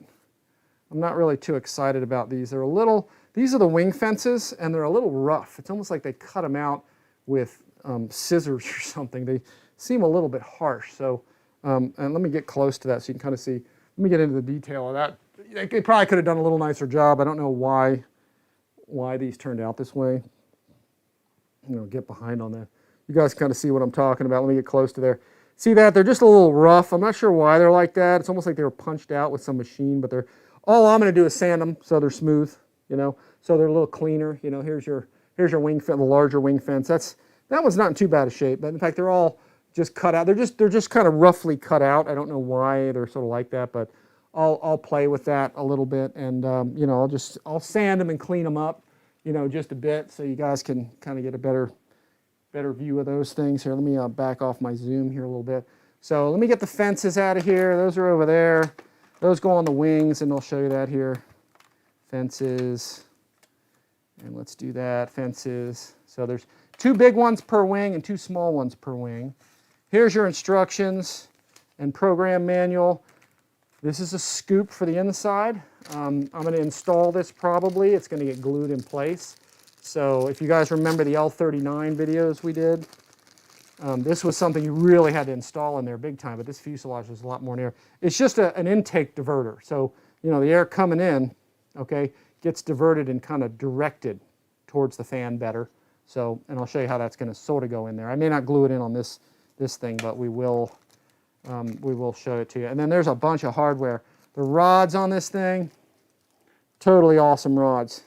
High end, very thick rods. Use all 2 millimeter metric screws and 2 millimeter metric locking screws on all the flight control surfaces. So that's a little work you have to do, pretty easy. We're only going to probably put 1 or 2 of these on for the purposes of kind of this unbox here. And you can see all the nice quality rods here. I mean, here, let's see, these are your larger ones. So I think they labeled them here. So you got your rudder rods. That one rudder rod's a little longer. We've got aileron rods here, 2 of them. We got your 2 elevator, aileron, and it looks like 2 flap rods. So these are high-end, folks. Very nice, very thick rods, nice metal ball lengths, 2 millimeter metric, and lock nuts on everything. Nylon lock nuts, really cool. And then here's your nylon lock nuts. I believe this is going to be for getting the front of the fuselage. Normally they have blind nuts, but for some reason they went with lock nuts this time. I don't know why or whatever, but we'll mess with that because I haven't even put this together yet. And then here's a hardware bag of screws. Let's get this out of here and put that aside. And these are various self-tapping screws for various things. These long ones, I'm betting money that these are probably for your wingtip tanks. If you use them, they're optional, so you don't have to put the wingtip tanks on at all. Some of these are probably for the rudder. 2 of these are for the rudder and something else. I'm not totally sure yet, but I'll mess with that when I get to it. And these might be tip tanks. I'm not really sure. And then these are, what on earth are these? Oh, these are antennas. That's weird. They're like clear antennas. I don't know why they're not painted. So these actually look like miniature stall fences. In fact, it almost looks like they meant to paint these but didn't. So I'm not sure what's up with that. I'll send a message to the factory about that. It almost looks like those were intended to be painted because these are those 2 antennas we were talking about that fit in there. So I'll just put some white spray paint on them if that's the case. And I don't know what on earth these are. These look like little vortex generators or stall fences. Again, that probably look like they were intended to be painted, but for whatever reason they weren't. So if that's the case, I'll paint them white. And we'll see. These are your wing and tail screws, and huge. These look like 4, actually they look like 5mm metric screws. That's probably for getting the nose on. So, and that's what we'll do. And then they also gave me a, which I dropped. It's down here. Little Allen wrench, probably for getting the ball links on. So that's it. Now the first thing I'm going to do real fast is I'm going to glue this canopy. This is what was stuck to the latch, the canopy latch, and it came off almost right away. So they probably just didn't stick enough glue because, you know, there's the canopy. And I think what happened was it popped out of there during the shipping. You can kind of see it right there. So not a big deal, just a little foam tack is all I'm going to do. So in fact, while we're here, so I can check the fit and finish of this. Let me balance. All right, balance yourself there. All right, I'm going to use a little foam tack for that. So all I'm going to do, show you how easy this is. These foam tacks and the little pocket-sized ones are really nice. The little minis are really cool because it's got a good tip on it. So here's all I'm going to do is I'm going to take this thing, okay, and you guys can see kind of firsthand how I'm going to do this. I'm just going to put a little bit of glue on this. This is probably a one-off. Every now and then you get a foam model that has a part that popped off of it or something, and or didn't get enough glue or didn't get contacted, or they glued it already and they put it in the box too soon or something, and it just kind of falls out. That happens. It's not that uncommon for almost any model. So let's see. I'm just going to spread this around because I want this to be on there. So as we're putting this thing together, I have the canopy, because the first thing we're going to do is put the nose cone on the airplane. Let me get some on the sides here because I want this to be pretty tough. These canopy latches are nice, so I'll put that along there. Okay, so we'll take that. I'm just going to, again, quick repair here, quick fix. Let's put that in place. I'm going to put it down for a second. I'm going to clean my hands for just a minute. Good thing about foam tack is you can pretty much just do this. It balls up and it comes off. So, but the proper way to do foam tack is you put it on there and you peel it off. Okay, you put it on. Okay, and you peel it off. So you put it on, peel it off. Do that a couple of times. Let's see. We'll peel that. Yeah, we'll get that out of there. I'll do it one more time probably. You can see all those little stringies. Here, I'll zoom for you guys. Little camera wobble here. You can see all those strings that form there. When you take it on, put it off, that kind of thing. So I'll peel it away, and each time you do it, it gets harder and harder to do. So you see all those strings? Now what you do is you just sort of, you want to blow on it a little bit, or just let it sit. Okay, so it tacks up. So what I'm going to do is I'm going to park it here for a second, let it tack up a bit. Okay, I'm going to pan back out. Okay. And let it sit for a minute or two, okay, on the side. So I'm going to stick it over here, kind of move it out of the way, let it sit there for a minute, and then I'm going to switch the camera views here. Oh, well, let's take a look at the instructions while we're doing that, actually. Here's your instruction manual, folks. You can see it's pretty simple. Put your nose on, okay, with 4 screws and blind nuts, it looks like. And then it looks like you put your vertical on with 4 screws. I think those are self-tapping because it says PA. PA is foam tack. I'm not sure what pH means, but usually the H or the M, M usually means machine, I think. So 4 machine screws and a spar for your horizontal stabilizers, and then your wing's going to go on here with metric 3mm by 10 and 2 spars, and then your canopy's going to latch on. That's why I wanted to get the canopy kind of glued here, make sure that thing is in place. And then here it shows it shows use something sticky right here, okay, to put your ventrals on. And then here's your installing your tip tanks right here. Pretty straightforward stuff. You can use whichever tank you want, the big one or the small one, or not at all, fly without the tank. And then I really like this camo version of the airplane. This camo one is awesome. So, and again, of course, this is like the turbine version in this camo here. So, and then most importantly, your speed controller right there, or your, sorry, your ESC. They're showing, oh, sorry about that, guys, 155 millimeters, okay, aft of the intakes, it looks like. So that's pretty cool. So we'll mess with that. We'll talk about that when we fly the airplane and so forth. So there's our, and that's it for the instruction manual, guys. There's really not a lot of instructions needed for this. All right, now that our canopy has been sitting for just a bit, okay, and not long, only a minute or two or so, and this thing's all tacked up. I'm going to take this thing and I'm going to push it right down in place. And that's why it's called contact cement, because when you let it dry like that, let it get tacky, and then you stick it on, once you make contact, it's on there to stay. So that's the idea of contact cement, is what I call it that. So, but you can't just glue it, stick it on there, and it gets kind of jello-y, and sometimes it can get actually heat. It takes a long time to dry. It can sort of, sometimes it can kind of melt foam if you use too much, not in this case. But if you put it on, take it off, put it on, take it off, let it get tacky, and then stick it on one time, boom, it's on there to stay pretty much. It's on, like if I tried to pry it off now, I probably couldn't get it off at this point. So that's why it's nice glue. It also stays rubbery. Foam tack stays ultra clear too, folks. So and it stays rubbery. It stays tough, but it's the best stuff. I glue my shoes with this. I fix automobiles, just whatever needs to be glued on that's tacky that this will adhere to. Oh, it looks like I got a broken cap. That's not good. So and if you leave this open, it will tack up and dry out. So you don't want to leave them open, of course. So all right. So canopy disaster is averted. So what we're going to do is we're going to switch camera views. Let's get back to the regular scene, our regularly scheduled program. We'll get all these out of here. Oh, one more thing, I forgot. They gave us an ESC programming manual, but for some reason there's no card. So I'm not sure if I'm going to be able to program this thing without the, mine might be a one-off, folks, as well too, but that's the Chinese side. I don't know what that is.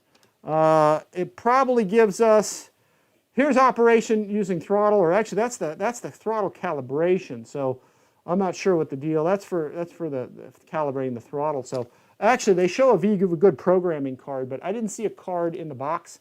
Maybe mine was just missing one. So, but I'll check with the Banana Hobby about that in the factory and see what the deal is, because there's supposed to be a programming card. I think that means one comes with it. So maybe I missed it in the box or something, but we'll check that later, because we don't have to worry about really programming anything today. We're just really putting this thing together. So, all right, here we go, guys. Nose cone time. Let's see how this goes on. We're going to put this right down here.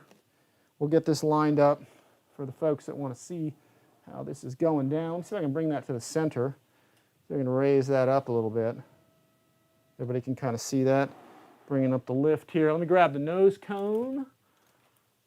And let's get this baby in place. So I'm going to just feed these through and just do a test fit. Let's see how this goes on. This is the first time getting this on here, so let's see. Oh, very nice. Yeah, it went together very well. So you don't want to leave it because it can fall. Okay, and it looks like, yeah, that's nice. Very nice fit. Now I just need some hardware to get it all on there. So let me see. Let me grab my parts here from my Ernst deal here, and got these big old screws here. Pull these out of here. These are some mighty screws, folks. Let's see what we got. That's what they are. There's your wing screws in there too. So I'm just going to pull out the nose screw. These are big. I think these are 5 millimeter. Huge screws. 4 of them. Put the nose on, and there's a bunch of 3 millimeter metrics right there. I'm going to put those right back in the organizer there. Yeah, these are big dogs. Look at that. See how big those things are? Those are huge magnum screws to get the nose on. So let me throw that down there. And then there's a couple of nuts too. I don't see any washers. It probably would be a good idea to back these up with some washers. So I will probably get some washers later and stick them on. For now, I'll just screw this in place. So, but there's your big 5 millimeter metric nuts. Let's go to the front view here. We'll transition back to the forward camera. You guys look at the back of my head for a second. Now let's get this rolling. Now according to the manual, it does say when you're putting the nose on, it says it looks like the screws go through the front. Normally these have a blind nut on the other side, so I'm not sure why they did this way, but all we're going to do really, again, you've got 4 screw holes, okay, right there that go through, and you've got a wood bulkhead right here. That's it. And there's a wood bulkhead on this side. So this is it, folks. Just stick this thing in place. Let's get that going. Pop that in. And again, I think these should have washers. It doesn't show in the instructions, so I'll dig up some washers later, and I will probably do a washer deal, and we'll see how that goes in there. And it looks like that's a little bit tight, actually. Let's see. Let me grab an Allen wrench to put that in. It looks like those are kind of big there. Let's see what we got.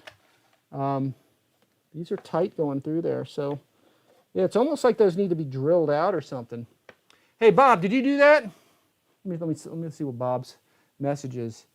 Bob said he flew flights with no tanks, very smooth, added the tanks, added a bit of drag, received some paperwork. Let's see. No long enough for washers. Okay, Bob Dependent said these aren't long enough for washers. And no blind nuts. Yeah, that's what I was just saying. Did you notice those holes being too thin? Because it almost looks like those holes are not, it's almost like they're not thick enough. Like I got to drill them out or something. Yeah, that's unusual. Because it looks like it's tapping into the wood. So, did you have that problem with yours, Bob? Did yours do that? I wonder. So, let's see. Let's see if this goes in here. Let me see. Yeah, that's a little, that fits perfectly on there. Let's see. Let me grab myself. I got my tools down here. I'm going to grab myself. No, don't go down, go down. There we go. Sorry, my desk is going crazy there, folks. Let me see if I can grab myself a large enough size for this. No, that ain't going to fit either. I need a big, big Allen wrench here. Got all my tools here. Sorry about that, guys. All right, we've got lots of Allen wrenches here. See if I can pull one of these out that's going to fit. Looks like that fits just fine. So, but it does look like they need to be drilled out a bit. So I might have to stop and kind of do that. Let's see. Yeah, they're very, very tight going in there, and that's going to make it kind of hard to do that. So, do you notice that? Let's see. I said use flexible shaft on my impact drill. Cuts through wood with a drill, then put nuts on later. Oh, I see what you did. Yeah, and that's, I may even get myself longer screws to put in so I can do washers. I don't know if it's necessary, but yeah, that really should kind of go. We really shouldn't have that problem. But you know what I'll do for now, just to assemble it, I'll see if I can just tap these in there. I don't think I need the nuts right now. In fact, the hole's small enough. It's almost like at the factory they made the hole size the wrong size or something. Not a big deal. I would take a drill, which I can probably get and do now even, but I'll probably drill through there. Let's see if I can get that going. Yeah, you know what I'm going to do, just to make it easy for this video, is I am just going to screw these in because they're actually tapping into the wood because the hole was made, I think, too small. Or I actually have blind nuts, so I might actually put my own blind nut on the inside there. I have 5mm metrics that I'll probably stick in there. But for now, for the speed of this video, I'm just going to stick this on there. So let's see. And in fact, like I said, I got 3mm metric blind nuts like somewhere around in a box here. So if I can find those, I'll stick those in later. I'll probably show you that, guys, during the flight video. If I find those blind nuts, which I think I have some, and just put those on. So this is actually tapping in pretty good. I'll do that part later. Yeah, you know what, Bob? Here's what I think might have happened, Bob. I think they meant for blind nuts to go through here because this screw is coming through and it's going flush with the inside of this thing. And because the holes are smaller, most of these planes previously, especially the L-39, it's got blind nuts in one side, not 5mm metric. So I think they meant to put 5mm metric blind nuts through there. That's my best guess. So what I'm going to do for now is just screw these on. Just so we can get the nose on it. And then I'm going to go find my blind nuts later, stick a blind nut in there. And I can talk about that with everybody later on. So, but yeah, these go in pretty nice. They're decent.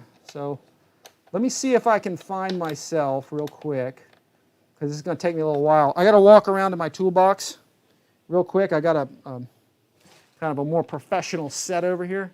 Let me walk over here real fast. Let me move the Sirius out of the way. Let's see. Hang on, guys. You can still hear me. I'm just going to grab myself a longer Allen wrench that I think I probably have in here somewhere. Ah, there we go. That might do it. That might be the right size. Right there. Let me grab another one. That might do it. Here, let's go. Let's try these two. See if one of these will fit. Oops. All right, guys. As I walk through the valley of the shadow of death, is that going to fit in there? No, that one's too small. I'm trying to use one of these kinds, but I usually don't need stuff this big, but occasionally I do. So let me go back to my main toolbox area here. Thumb through a couple things. I may not have one bigger. Yep, I might not. I may just have to manually do it here. Oh well, it's worth a shot. All right, those are and those are not metric either. So, all right, coming back with the Allen wrench. We'll just put these in, but I'll stick a blind nut in there later. So, like I said, I think they meant to do that at the factory, and I'll just get these in kind of little at a time here. Just got to go little by little, and what I can do is get to the top view so y'all can see what's going on. Put this down, turn this around, round and round. Let's try my other view here. See if we can show you this, show you what I'm doing, and get in on that. Here you can see the nuts here.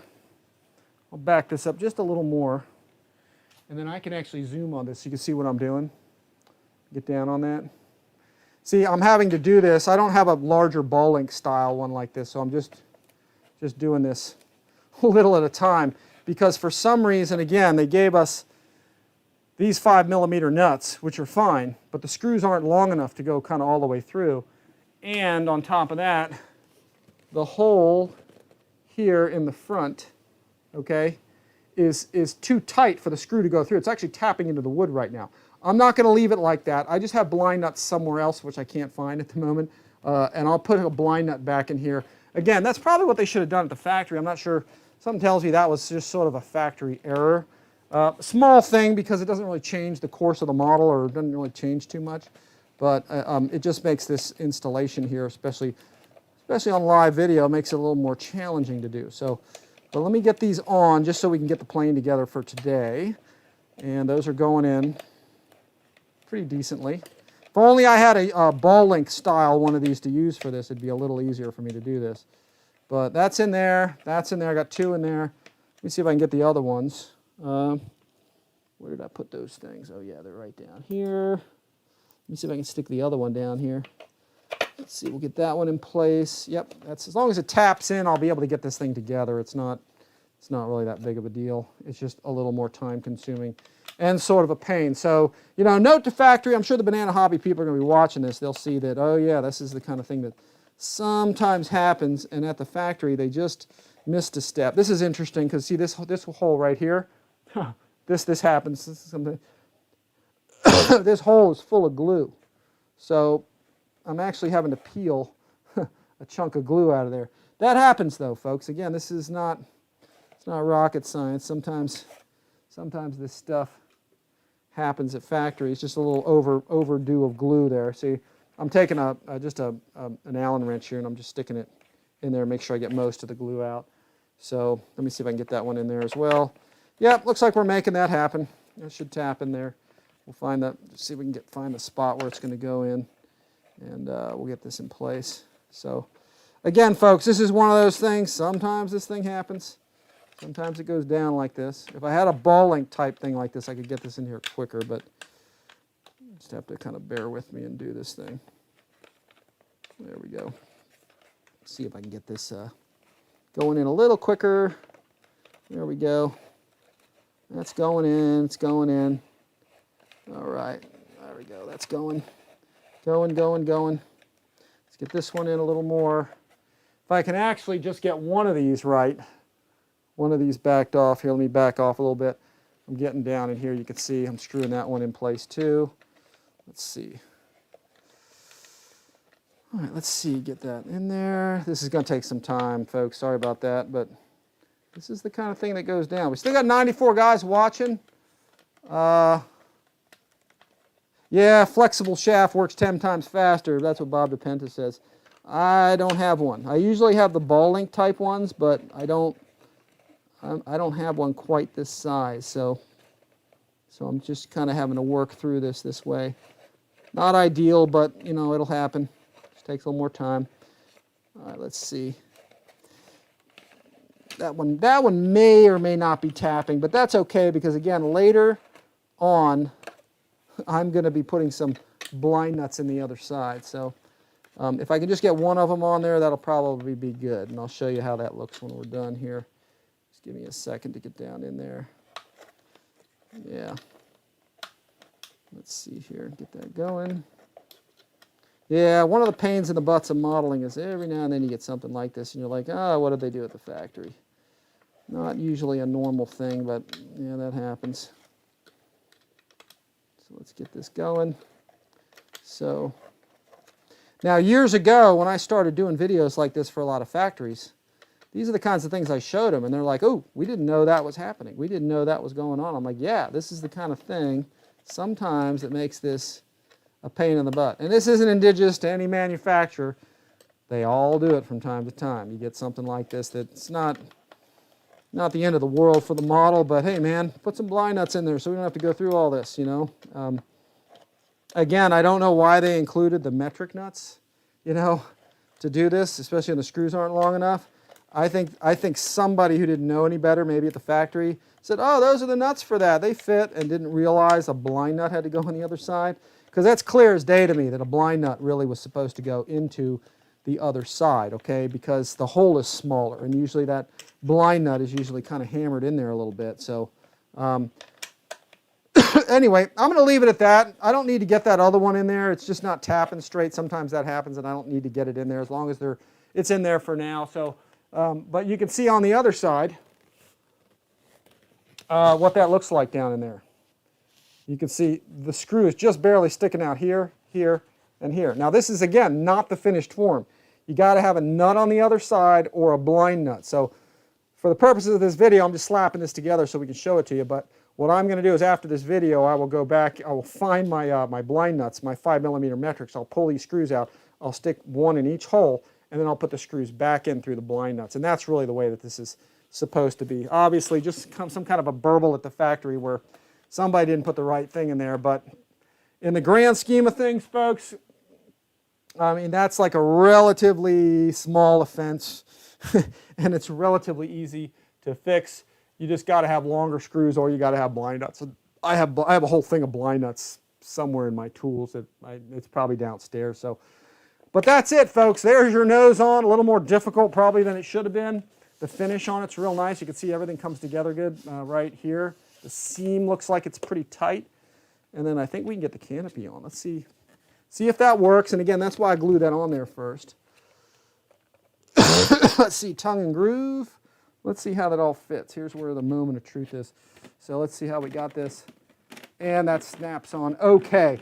One of the things I also found with my L39, sometimes they don't trim the canopies that great. That's another thing I've told the factory, just to kind of work on, fix that. Let's get that tight. So I'll probably do a little trimming around here. I think they didn't trim this edge as well maybe as it would have been if they did. Here, let me zoom and I'll show you that. So sometimes you'll have a canopy edge. You see that thing?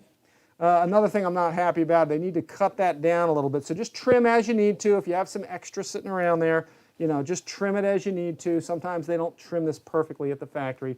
Again, something I have told them about, and they're working on that, so I don't know what the deal with that is. But it does fit on, you know, decently. So as I get the tongue and groove on there, I snap this down. I'll do a little trimming of it later, but for the most part, you know, you're latched in place pretty nice. So very streamlined looking model. Like the way it fits. I think this side fits a little nicer than this side, so I'll probably do a little trimming.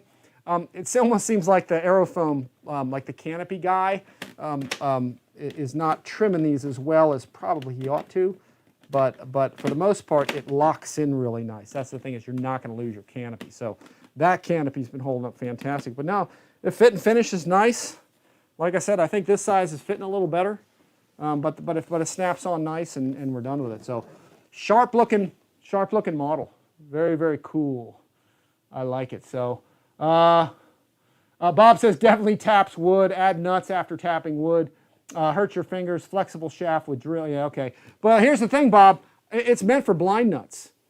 All you need is 4 5mm metric blind nuts, and I think you stick them in the other side, and you don't need the nuts at all. Just use a blind nut. I think that was the factory intention, I think, was to put that on there. So I don't know how that got jammed up, but sometimes that happens at factories.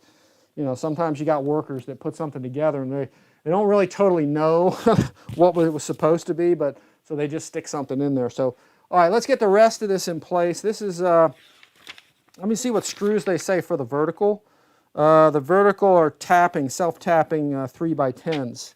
So with my screw deal here, let's look at 3mm by 10, which I think are these little ones. Yeah, these look like these are about 10mm. So all we're going to do is take our vertical. This is sweet. This goes on there real nice. Yeah, that's just a beautiful fit, and it's pretty tight once they're screwed in probably. I'm probably going to use this as an opportunity to show you guys how I'm going to put, you know, this thing in place, these screws. So let me switch real quick. I'm going to put, because I'm not going to put all the rods on this thing. I'm just going to put like, you know, like 1 or 2 of them on, probably just 1, to show you the rods so you guys can see that, because there's a lot of rods on this plane, and I would have to stop throughout this video and, you know, really kind of, I don't want to knock the airplane over.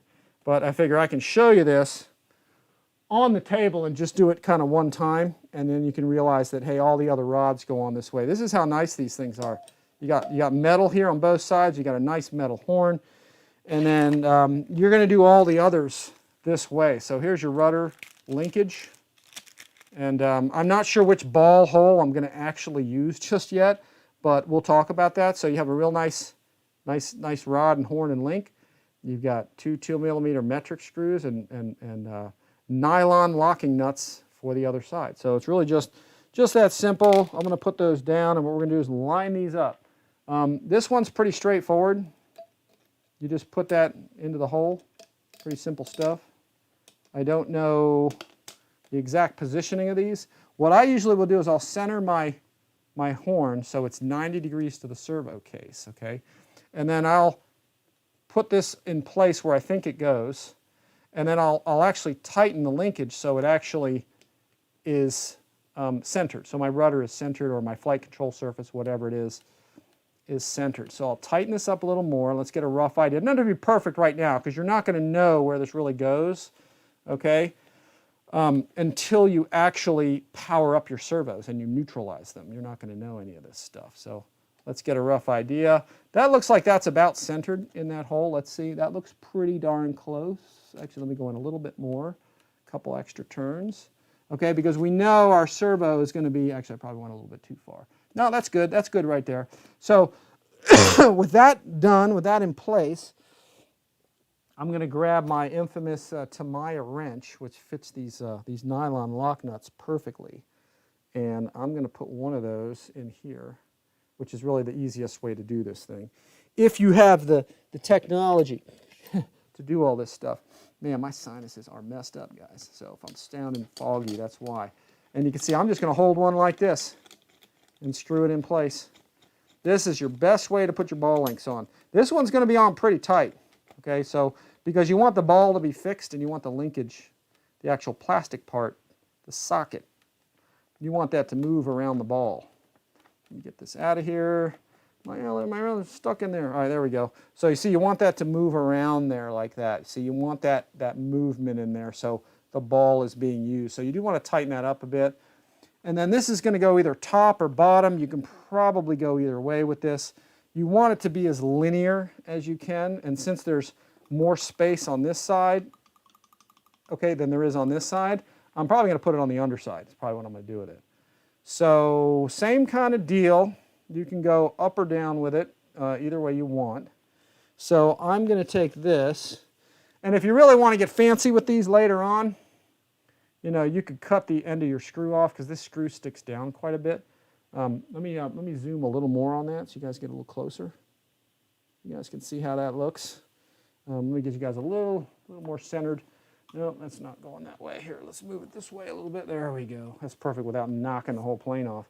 I'm going to go through, let me see, which way should we go with this? Let me try it through here. I don't think the hole matters. It looks like they drilled out these. So I'm going to go all the way in on that because I don't think we need a ton. Something tells me that later, actually, sorry, I backed out too much. Let me go out with that. Come back a little bit here, sorry. There we go. When you choose a hole, I'll talk about this during the flight. You see this right here? This is probably going to be closer towards the middle hole, the inner hole. In fact, it might even be on the inner hole. I may take this entire horn off and move these in, but for now it just seems to fit there, so I'm going to use that. And I'm going to speculate that all the flight controls on this, when you look at your horn, okay, which I'm going to show you right up here, we're probably going to be using the innermost hole. These long aluminum horns probably are not needed. The L-39, everything was on this innermost hole. But right now that one's not drilled out to fit these, so I will probably end up removing this servo, or taking the horn off and or taking a drill and drilling that out so it actually fits better on here. So, but just for now, to get this all done, I'm going to put this on here. I'll talk about that during the flight demo when I get this all up and rolling and everything. So I just want to do this for now. And it looks like we got that in place. Again, just to show you, we'll talk about the horn holes later when I actually fly it. They're probably going to be farther in, all the way on the inner hole, I'm willing to bet. But there you go. That's how you're going to install your ball links on it. I'm not going to do it on every one on this airplane today because the video would just take too long to do. But you have to install all those, and then then you're really you're pretty much good to go. So let me move this just a little bit, and I'm going to pick out my 10 millimeter metrics, which I think are these. Now, I would prefer that these would be self-tapping. I don't know, or not self-tapping, but machine type. I'm not sure. They're only 10 millimeters, so these look a little bit too long. So I wish that these were machine type. I like to see machine type and not self-tapping, but for whatever reason, that's why they did it. I think they think you're not going to take these off so much, verticals. And most people probably aren't. You're probably going to leave all that together, but I'd love to see some threads in there. So I don't know, maybe later I'll add a thread in there. I just ordered a pack of threading and stuff. So, but anyway, let's get that in place. We'll get this one in there and get that to tap into the plastic. It's a very nice fit. Let's see how that goes in. Yeah, very nice fit and finish. Very, very nice. Very nice. Excellent. I like that. That's tough. All right, we'll switch back to our regular view. There we go, folks. I'm going to get this over here. And we're going to do the same to this one. I'm just going to put the two of these in here. Let's get these in place. Let's get those in there. Get those two tap. And that's really it, folks. That's it for getting your vertical. And let's see how tough those are. Like I said, I actually have a set. I just ordered some machine screw insert threads, like brass threads. And I might put some of those in this particular spot. They really needed to do this, I think, at the factory. I would have liked to have seen that on here better. I know the L-39 used all machines for this, so rudder's not so bad, but for the vertical's not so bad. Yeah, that's very tough because there's a really nice plastic cap on this, and then this whole lower section, like almost 2 inches of this, is a plastic doubler. So the vertical's pretty tough. It is on there nice. So no complaints from that department. It's looking like there are metal threads down here in the elevator. So let's get those on here next. Let me grab back here. I think I put those over here. Let's get both of these in place. And again, folks, I'm going to skip putting the rods on this just to save time. But you put your rods, your horns, okay, your linkages. You put those on here the exact same way that we just did, okay, with the rudder here, okay. So they just go on the same way. Just to save time, I'm not going to do it. And also, very important, I think they're all going to go on the inner hole. They're not going to need to be on these outer holes. So If the factory or Banana Hobby's watching, we're probably going to need to drill those out, because it looks like, if you look at the detail of this, let me show you guys. It looks to me like what they did was, it's too close. Let me see if I can get this zoomed. It looks to me like, I'm not zoomed, I'm not focused. It looks like what they did is they drilled out the outer two most holes. Okay, you can see the metal. Okay, but the inners they didn't. Okay, but I think these need to be on the inner hole. So in the flight video, I'll probably talk about that, but I'm thinking innermost hole for all of these. Okay, that's probably what it's going to need. But folks, this is the best right here. Again, without knocking this off my table, let me get my, see if I can get this moved forward a little bit more for everybody. I'm hanging on the edge of my table doing this. So these are the finest connections, folks. I'm digging these right here. So it's so nice how the two of these plug in. I mean, they just go right in. Okay, you got to put a spar in there, and that's what we're going to do right now. So let me back off just a bit. I am hanging on the edge of disaster here, so I'm going to actually slide my table forward just a little bit. There we go. Improvise, adapt, and overcome. All right, let me grab a spar. We've got 2 spars here. One's a little longer, one's a little shorter. I don't know which one's for the elevator, so let me just do a test fit here. One's for the elevator or the horizontal, one's for the wing. Let me do a quick test fit and see, which way these go on. I'm going to stick this side on here first. Nice spar running through here, nice solid. Let's see how well that fits. Sorry guys for blocking that. See how that fits in place. I'm just going to get that a little closer. Looks like that fits in nice. See how that buries in there.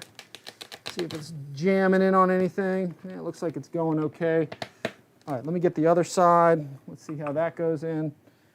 I'm trying to make sure it's fitting right. Let's see.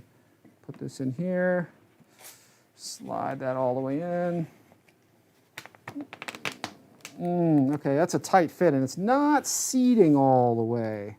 There might just be too much paint on it is probably what's going on. So, if you run into that, here's what I'm going to do. I'll show you real quick. I'm going to back my table. I'm going to push my table out just a little more so I don't knock my airplane off here. And this way I can zoom in on what I'm going to do. Okay, and I think this is going to resolve this issue. Sometimes you have fit issues, but a lot of times it's just because of paint. You can see that scraping right there and there. It's probably too tight. So what I will do, and often in cases like this, sometimes you got to get the paint off. That might be all it is that's stopping this from going in. So a little bit of scraping, and we'll see if that's going to help. You'd be surprised how much space that paint adds to this thing. So you can clean this off pretty good. I'm guessing that this is what it is, so why it's not going on. Sometimes they don't factor in the width of the paint, believe it or not, because they make the tolerances on some of these models so tight that sometimes that paint, that little extra paint, that's what makes the difference of the thing fitting or not. So let's see if we can get the paint off yet, because there's white paint here and there's red paint to go through, so might just be the thickness, not a big deal. This is small stuff for me. It'd be nice at the factory if this really is the problem, if they would just mask this before they paint it, so you don't mess with this. All right, let's try that. Let's see if that little bit helps. The other thing too is you can look here and you can see there's a lot of paint. That's just kind of looks like that's what's binding this thing. Let's see if that helps out at all. Get that down in there. See if that'll fit on there. Yep, see, that's going in there much, much better. So now I can scrape the underside too. That's probably what's keeping that from going all the way in there, but I might just leave that as is. And in fact, if you're having this issue, you can do the same thing on this side. So if you take this, scrape away a little there, you can see where there's some paint there. That's probably, causing the problem too. Blow that out of there. Let's see, get that. Same thing here. Anytime you got tight fitting, let's see if I can get on this side. Anytime you guys have tight fitting plastic parts, any paint here can kind of keep that from going in. You'd be surprised. There you go. So not a big deal. but you do want it to fit right. You want those holes, want those holes to line up. So I think what I'm going to do real quick is I'm going to pull this off of here. I'm going to get this whole tail section done this way real fast. Let me do a flip over. Let me invert the model. Okay, here. Let's see. And this is going to be a little harder to do, but let me zoom out here a bit. Everybody can see right here. I'm going to do this in such a way. I know I'm down in the corner here, but let me readjust my camera just a hair. Hopefully I don't mess up my video doing this. I'm going to re-angle my camera. I've got a little ball link here that lets me do that. So there we go. So what I'm going to do is I'm going to scrape this side. This is for the other side of the elevator. Let me pull the spar out.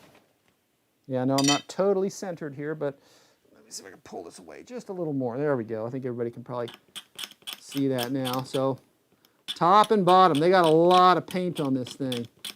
So that's definitely what's holding this up from going on. So they probably, again, at the factory should mask this so it has a better fit. Pretty simple step to do, but just an extra thing to do. This is one of those things that over time, the more models you build, you kind of realize things like this.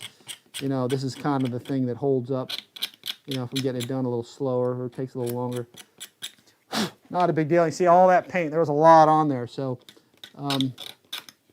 Bob, I don't know if you had this problem. Yeah, I agree on horn location. Bob says a lot of throw on the outside hole. Yeah, so for most of your flight controls, if you use the outer hole, you're going to end up dialing back your travel or your rate when you go to the rate and expo menu. When you dial your rate back, you might have to go back to 50% or something. You don't really want to do that because you're killing your resolution. It makes it harder to fly the plane when you do that. So you want to be able to go, if you can, fly the plane at 100% travel or as close to it as you can without those issues. So let's see if I can get some off the sides too. I'm going to see if that maybe is going to... Sorry guys, that's my big head in the way. So again, you can take it off the sides too if you think that's going to help. So let's get that. Still got 97 guys watching. I do appreciate everybody coming, putting maximum effort into this. This is some pretty awesome stuff. All right, I'll try to get this side done too. Just a little bit of paint. So I'm sure the factory guys are going to see that, you know, a little masking goes a long way when it comes to assembly. So let's see, we'll get that off of there. Let's see. All right, not bad, not bad. I'm going to flip it here and do the underside of the other side. There we go. Flip this around. Hopefully you all can see what I'm doing here. There we go. We're going on our side there. There we go. We're going to do the same thing right here. Get that, all that paint off of there. Yeah, that's definitely, in fact, you can see the white marks here, and you can see the white marks here, where the control surface is getting jammed up as you put this on. So it's amazing what a little bit of paint is going to do to slow you down and putting something together. In fact, it's only really doing that at the very end, so it might be just that part. Yeah, it's a thick. Well, the good news is they use some thick paint on this stuff, so that's good. Instead of using a kind of a caca layer of paint, they're using a good amount of paint to get this stuff on. So I don't want to make these to the point where they're so loose that they don't fit, but that might be all we need, really. Test fit on this. See how that... Oh, that seat's in there perfect now. I don't need to do anything further to that. That should line up right, just nice. Sometimes you want some paint there because you want the fit to be tight. So, you know, you don't have to go too crazy with the thing. So, anyway, here we go. We'll get this side because I think mostly I think we just need to get the tops and the bottoms cleaned up. Again, look right here. This is where it's critical. If you can look right here. This is what gives it away. Let's see if I can get this to focus. Sorry about that.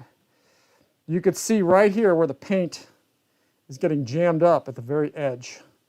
So here and actually here. So probably the most critical part of this thing is really just to get the paint off mostly the edge, because that's where it's backing up. That's where it's jamming in tight here. Let's see here.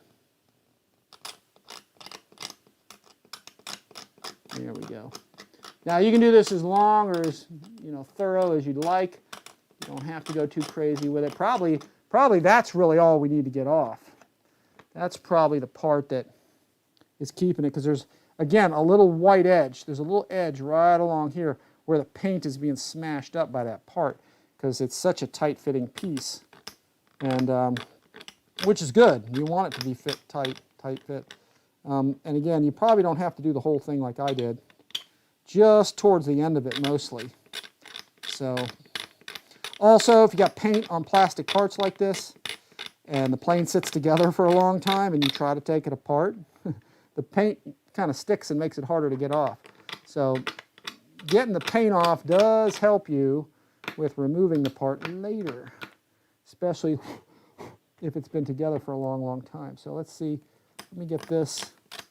It's probably all we're going to have to do, I think. Let's try. Let's do a test fit. See real quick without the spar. There we go. That's it. Beautiful fit. You just got to make sure the holes line up, which they do. So that is that. Let's back this up again. There we go. We'll get the spar in place, which I think I'm guessing it's the smaller one here. Let's try this real fast. What I'm going to do is I'm going to stick both of these together and stick them together and see where this lines up. See that? That's probably the one to use. The other one's a little longer, so that's actually perfect. So it is the smaller spar that we're going to use for this tail. So let's get this in place. Yeah, beautiful. Very nice fit. This is a tight tail. It sucks having to scrape the paint off, but you know what? That is a minor sin, okay? I'd rather have this tail super tight like it is. I mean, this is a rock solid elevator. Holy moly. So I'm impressed with it. So all I ask is factory, maybe just, mask these babies. Mask these off before you paint. That just saves us assemblers, builders, what do you want to call us. It just saves us a step, and not having to, oh man, what a nice plug-in though. Holy smokes, that is tight. This is a tight tail. Holy crap. Very good. Very impressed. All right, let's get 4 of these machines. These are just metrics. Let's get those on there. We'll get these in place. Let me grab my, man, those are tight holes. I'm probably going to have to push on that to get that to go in. But that's good, man. I like a nice tight fit to the whole deal. Here, let me grab, no, that's too big. Grab a different size here. This is, no, that's 2.5. Is that 2.5? No, that's, oh wow, that is 2.5. Okay. That's fitting in there 2.5 wise. Very good. Oh, nice tight fit. Holy smokes. This is the way that this should be done. Excellent fit. It's going right on in there, yeah. All right, let's see. Let's get that tight. All right, let's see. Sorry about that, guys. Blocking the view just a little bit. I think these are machines in there. They should be. If they're not, now it's locking in there. The other one wasn't really biting. That's kind of unusual. Let's see. It probably just didn't go far. Oh, there we go. I just didn't go far enough. And that's it, guys. We'll get the other side on. Let me switch my view so you guys can kind of peruse the tail of this thing. Pretty sweet, huh? I tell you what, I really liked how tight this darn thing is. Aside from the paint being on there, that's kind of a pain scraping that off. But that's a relatively small deal. So let's see. Let's get that in place. Oh man, very nice. Very nice tail on this baby. Oh man, I should have brought some tissues up here, man. My sinuses are so messed up. All right, let's see. We'll get those on there. It's going good, guys. I like it. I like it. let's see here. I'm gonna run around to this side. Wow, that is a tight tail. Oh yeah, very cool. Oh yeah, that goes on there tight. Look at that thing. Holy smokes. Look at this thing. That is a rock solid tail. Look at that thing. Holy moly. Very nice job on this thing. Again, aside from scraping the paint off, I mean, this is in here solid. The horizontals are tight. Vertical's pretty darn tight considering they didn't run a spar. I mean, the tail has a spar in it, but I think it locks in and plugs into this big plastic doubler. So really tough. Very nice. I dig this. Take a look. Look how nice that is. Very, very good. Very nice the way that goes on. So again, guys, inner holes on your control horns, that's where they're going to go. I just don't want to take too much time here during this video. This is a sharp looking bird. I do like the paint scheme that they chose for this for sure. I think they did a really, really nice job. Let's see, metal threads there. Guys, it's time to get the wings on this baby. Let's get that. Oh, actually, you know, the more I look at this, this is cool. There's little rivet details on this thing. Or is that extra paint? No. I like these cheater holes. It's nice they put some on the top and put one on the bottom. Just not happy with that taping job they did there, but, you know, again, nothing's perfect. So, all right, wing spars. We're going to put one right through here. I usually like to look through there and make sure there's no wires in the way so you're not jamming stuff into wires. Sometimes on some of these things there's wires in the way, so you just have to sort of be careful. And then we'll get the wings going. Let me get the main spar. Main spar is really nice, really rigid. It's big and it's thick. Looks like it's about 12 millimeters or so, maybe a little bigger. And that's going to, I think, go through the intake here. So, but I didn't talk too much. I went into the wings a little bit, and I didn't really do like a review of them, but let me go into a little detail on this thing. Let me switch my camera. This is sharp as heck. This wing is awesome. Look at all the detail work on this thing. Really nice rods, horns, linkages. Everything's real nice on this. All aluminum horns all the way throughout. And I just stuck that one back in there. Nice landing gear doors. I'm dying to get the gear open and see the gear in there. Probably all JP brakes. Your wing. 4 hinges for that flap. Look how nicely those are installed. Spars for your flap. Lots of wing spar slots going through here. Ailerons. Very nice. Look at that. 4 hinges. Really nicely in there. Submerged style the way it ought to be. Nice decal sticker application. Wingtip light, okay, with doubler. And this is something I do want to show everybody. I haven't actually installed this yet, so this is really the first time we're doing this. So, but you can see here, I'll zoom in a bit. You can see you've got holes there and a wingtip light. Okay, so you can fly it with and without the tanks. There's 2 sizes tanks like we just talked about. I'm going to grab one of the smaller tanks, and you guys can see you got to get the aerodynamic part of this thing right. You got to get the airfoil the right way. Let me back off on the zoom a little bit.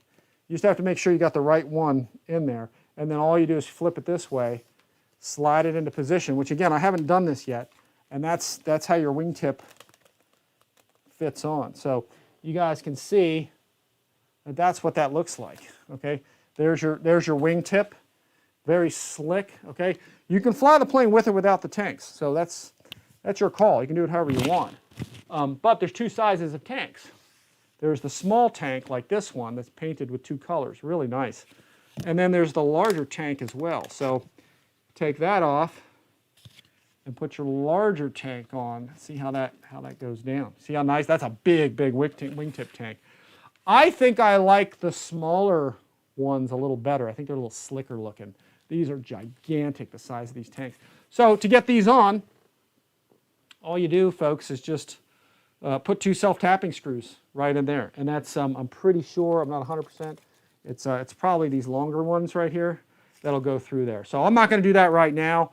We'll put them on to show you the finished product when we're done, but they fit on so nice, and they go very deep. You can see here, they go pretty deep into the wing. You just, like I said, you got to get the airfoil right when you're putting this on, and these will go deeply in there. So really pretty knife. I mean, that looks like a canoe on the back of this thing. I mean, look how huge.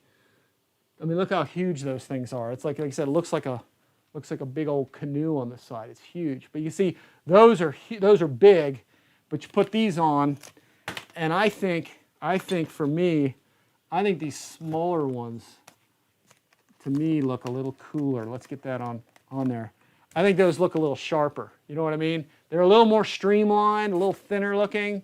Yeah, very neat, very neat. The only downside of these is they block your wingtip lights. You don't have wingtip lights when you have your tanks on. So, but yeah, check that out. So anyway, let's get those off. Let's get this in place. And let's get this going. So we've got, and here's how this has to go. The actual wing spar here looks like it goes through the actual entire fuselage. So that's pretty interesting how that is. Let me switch cameras real fast so you guys can check this out. Let me move this a little closer. Let me back this off a little bit on the zoom here. Here, you see how that is? Let me move my table closer now. Let me see if I can move this thing a little bit. Hang on a second. Let me pull this closer. There you go. You see how that works out? You've got this spar on your wing here, okay? And one goes through the intake scoop, and then you plug it in right here, and then the whole thing is going to slide on there. Now, it looks like it's snagging on something for me. Let's see what that is. There's something not letting that go in. And if you have that problem, yeah, I see the spar's a little out of alignment, the slot in there. So let's see what I can do with that. Sometimes you just got to wiggle it and get it to go in. So that's really about it. So I'm going to do both of these at the same time with this one. We'll slide it in place. Let's see if we can get that to go through, and there we go. This whole thing should fit on there pretty nicely. You've got a nice little pocket groove here. My first time fitting this, folks, so this is where I'm kind of trying to see if this is going to go in place the way it's supposed to. And we may or may not have a little paint issue, same kind of thing as we did before, only this time it might be on this cowling right here. You see where I got a little bit of it's a tight fit. And again, I'd rather this whole thing be tight like this. Okay, but sometimes you end up with this kind of issue. So here's what we're going to do. I'm going to do the same thing that I did to the other side. Okay, and you can see where at the factory, it looks like that this was a little area where they test fit at the factory. It was just very, very tight. So what I'm going to do is do the same thing here. I'm going to scrape away carefully some of this. Obviously, they didn't, for whatever reason, didn't really factor this in like they probably should have. But, again, it's just a little paint. At least that's probably what it should be. You shouldn't see any of this because this is supposed to plug in to this area right here. So I may need to sand a little away there too, but this is obviously intended to be a very, very, very tight fit. So let's go with that. You can do that, or better yet, you know what I have? I've got myself a little sandbar. So if you've got that, that might make it a little easier, a little quicker, or a little less abrupt. So we'll do that. Let's see if we can get some of this off of here. And that may be all we really need. See if we can get that off of there. I'm going to go to my coarser side, do it a little quicker here. You have to be careful because you don't want to damage anything. Let's see if we get that to fit.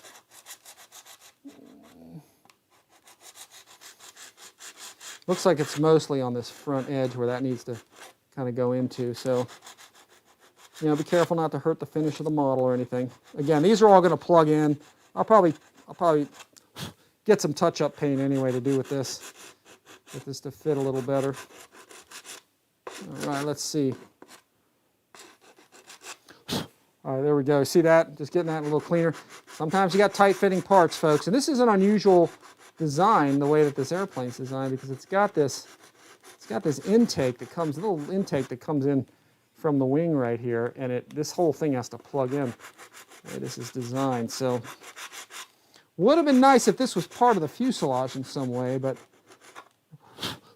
for whatever reason they decided to do it this way. All right, so that's cleared away. Let's see if maybe that's all we need.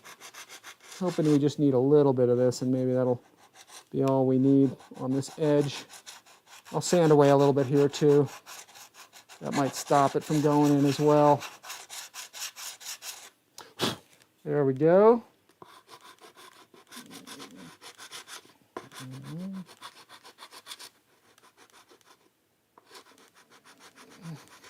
Oops, sorry. Looking at the back of my head. All right, we got 108 guys here watching, man. Really appreciate y'all coming. This is fantastic to do this with a big audience like this. See if we can clean that up. All right, let's see how that goes in there now. Let's try it again. Let's see if that might be all we need to just sort of resolve that. Normally I would do an even kind of slightly neater job, you know, if I'm doing this by myself, but trying to get this done. Man, the spars on this thing are tight. That is the best, man. Nothing like having loose wing spars, man.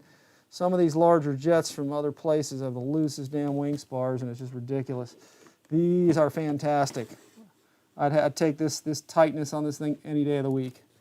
All right, let's see if that'll go in. It looks like that'll probably go in a little better. I'm gonna have to see if I can fit this. Let me try just pushing this a little bit. It looks like it's going in a little better, but very, very tight fit. There we go. I think if you shoehorn the front end of this in, then it'll go in. And I may remove, what I may do is go in there later. There we go. Actually, that's fitting nice now. And remove the paint from the inside part or from the fuselage side as well. So you may need to shoehorn that in. In fact, put the front end in first, okay? And then kind of angle it this way and then just kind of turn it. And then this back end kind of seats in there much, much better. Let me see if I can get, I think we might be having the same issue too with the paint on this deal right here. Let's see. It looks like there's a couple edges there where that thing is biting again. So let's see. Let's get to this. I'm going to use this a little bit. Let's try this. Try this a little bit. Yeah, all right, let's do this. Let's do this side. Let's do this with the knife. Yeah, I think they just didn't compensate for the paint on this thing. What I'm going to do is I'm going to go all the way to the edge is what I'm going to do first, because I think getting it towards the edge is really like the last place where it really starts binding up. A lot of paint. They use some nice thick paint on this airplane. All right, let's see. All right, this message is held for review. Smaller is better. Wing tacks cover lights though, yeah. That's a downside, Bob. All right, let's see. Let's get this going. All right, here we go. There we go. Let's see if that'll help. Yeah, there we go. Oh, those screw, oh, you know what? It's also the metal that's sticking up. I think it's also, again, guys, I'd prefer that, you know, this gets done at the factory like this, but again, for me, having a tight-fitting airplane like this, having to do this is a pain, but man, I'd take this any day over the loose stuff out there. I like it when something fits really tight like this, and I got to make it more or less glove fit in there. And there we go. See if we can get those in place. Let me back it out again. I'm going to look at something else. And good news is you only have to do this once. Okay, and here's another thing. As I'm looking right here, I can see the paint right here. It's scraping on the inside. So probably what I need to do is cut a little bit away there, or just clean some of that paint off. They probably need to mask this at the factory so we don't have to go through all this again. So, but it's okay. It's going. It's doing its thing. All right. Let me look at one more thing. I'm going to flip this fuselage over like this. Let's get to this. I'm going to go all the way around, and I'm going to look at this side of it here. Same kind of deal. What I'm doing is I'm looking right here as well to see what else might be binding this up. I don't think it's the end of this, but I'm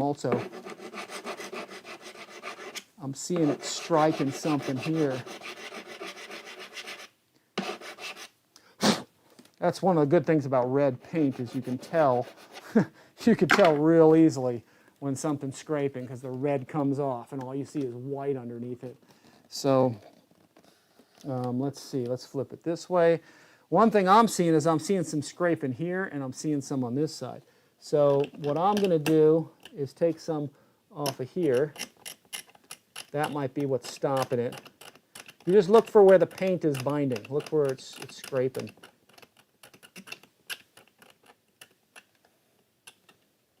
And it looks like this whole thing is that way. So here's what I'm going to do.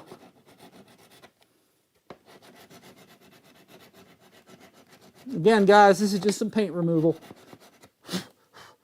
Overspray. I see some here too, so I'm thinking it's binding here a little bit too. Paint will do this, folks. It'll make it hard to get your wing on. Oh, and I am seeing, oh no, that was me that did that, I think. Let's do this. Let's get, I don't see any on that side, and I don't see any on that side. Let me do this. Thank God for the hobby knife, right? Yeah, my sinuses are messed up. All right, here we go. Getting that off. Let's take some off of here just for the heck of it. Yeah, that's got to be what it is. All right, factory, you need to mask this stuff for us.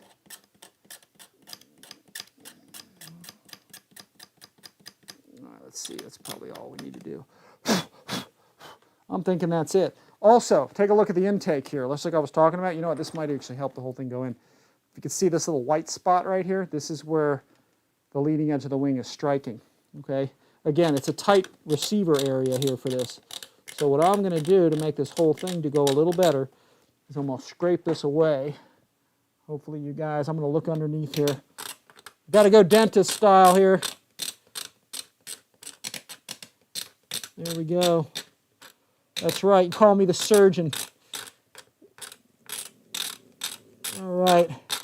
And if I have any white showing later, which I might because I'm doing this, what I'll do is I will match this paint, okay, over at Lowe's and or Home Depot. I'll match it, and then I'll just touch it up with a little red. No one will ever know.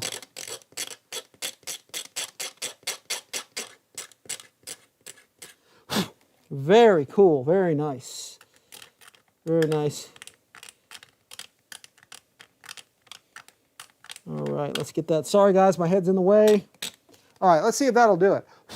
We've shaved off enough. I think that probably should help. Let's flip the airplane again. Put it right back over here. And let's see if we can get this wing in place. All right, here we go, here we go. And I might need some further shaving of this later. Really for the purposes of this video, I'm just trying to get it all in place. There we go. Locks in nicely. Get that front engine. And that goes in nice now. And then we'll see if we can get these screws lined up in there. I'm still having a tough time getting those to line. Well, let's see if I can shoehorn one in. Let's try it. Sometimes you just need to fit these things and then get it in there kind of later officially. See if we can get it. And a lot of times just have an airframe vibration and stuff and just flying it around and fitting it. Everything will loosen up. Pull some G's with it and stuff and it'll all fit. So that's what I'm kind of doing is shoehorning and angle these in. These go into metal thread, so that's a good thing. I'm just trying to get these in at a little bit of an angle. There we go. So very tight fit. That's the thing with this. It is a tight, tight, tight fit. So the way that this intake is, the way that it's attached to the wing and it fits in here, you know, sometimes that's just the name of the game. You got to get this thing, got to use a little bit of English on this to get it to fit right, you know. But man, it fits on there nice. Now, probably again, flying this a couple of times, make it fit a lot better. Okay, let me switch my view, guys. I'm back. I got one wing on, but I need a tissue. So hang on one second. I'm just going to walk over here because I got a bunch of rags and stuff over here. Let me blow my nose here. Off camera, sorry guys. Oh, sorry guys. Yep, having sinus problems, guys. It's not fun. Oh, much better though. Yeah, gonna give my sinuses a little break here. All right, but there we go, folks. That is that's one wing on. Very nice tight fit. I know it's kind of a pain sometimes when you have something like this. This is a good looking jet.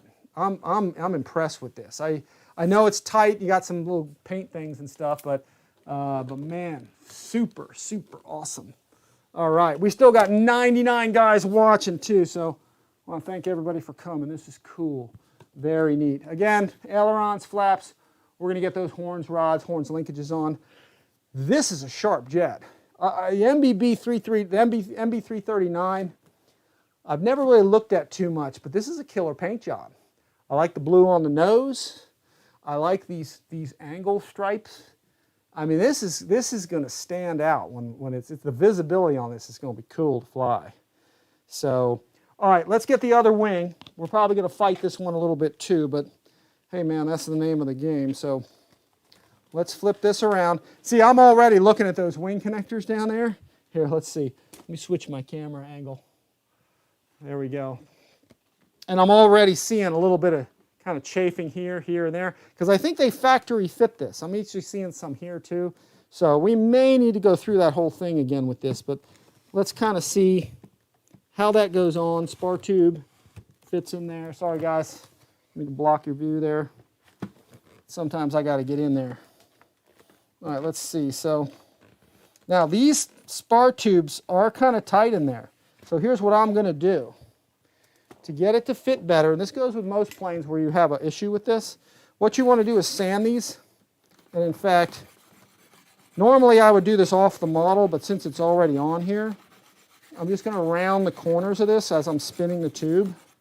So, but again, folks, if you're having this kind of problem with a plane, it's actually a good problem to have because it means you've got tight-fitting spars. And then once you get them in there, you know, you're going to have a nice tight fit.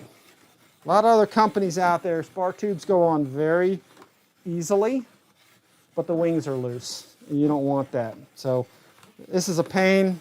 Probably shouldn't happen, but we're going to have a really, really tight wing on this plane, and that's what I like about it. Very, very cool. And I'd rather do this to get them to fit tight than have a darn loose wing. It comes with some of these planes. So very, very nice. Let's see if we can get that in there. Oh, beautiful. Oh, that fits nice. Now let's see if we can shoehorn this one. This one's going to be tight. Let's see. Oh, that one goes on nice. Oh, perfect. Okay, we don't need to do anything. See, that one went in perfect.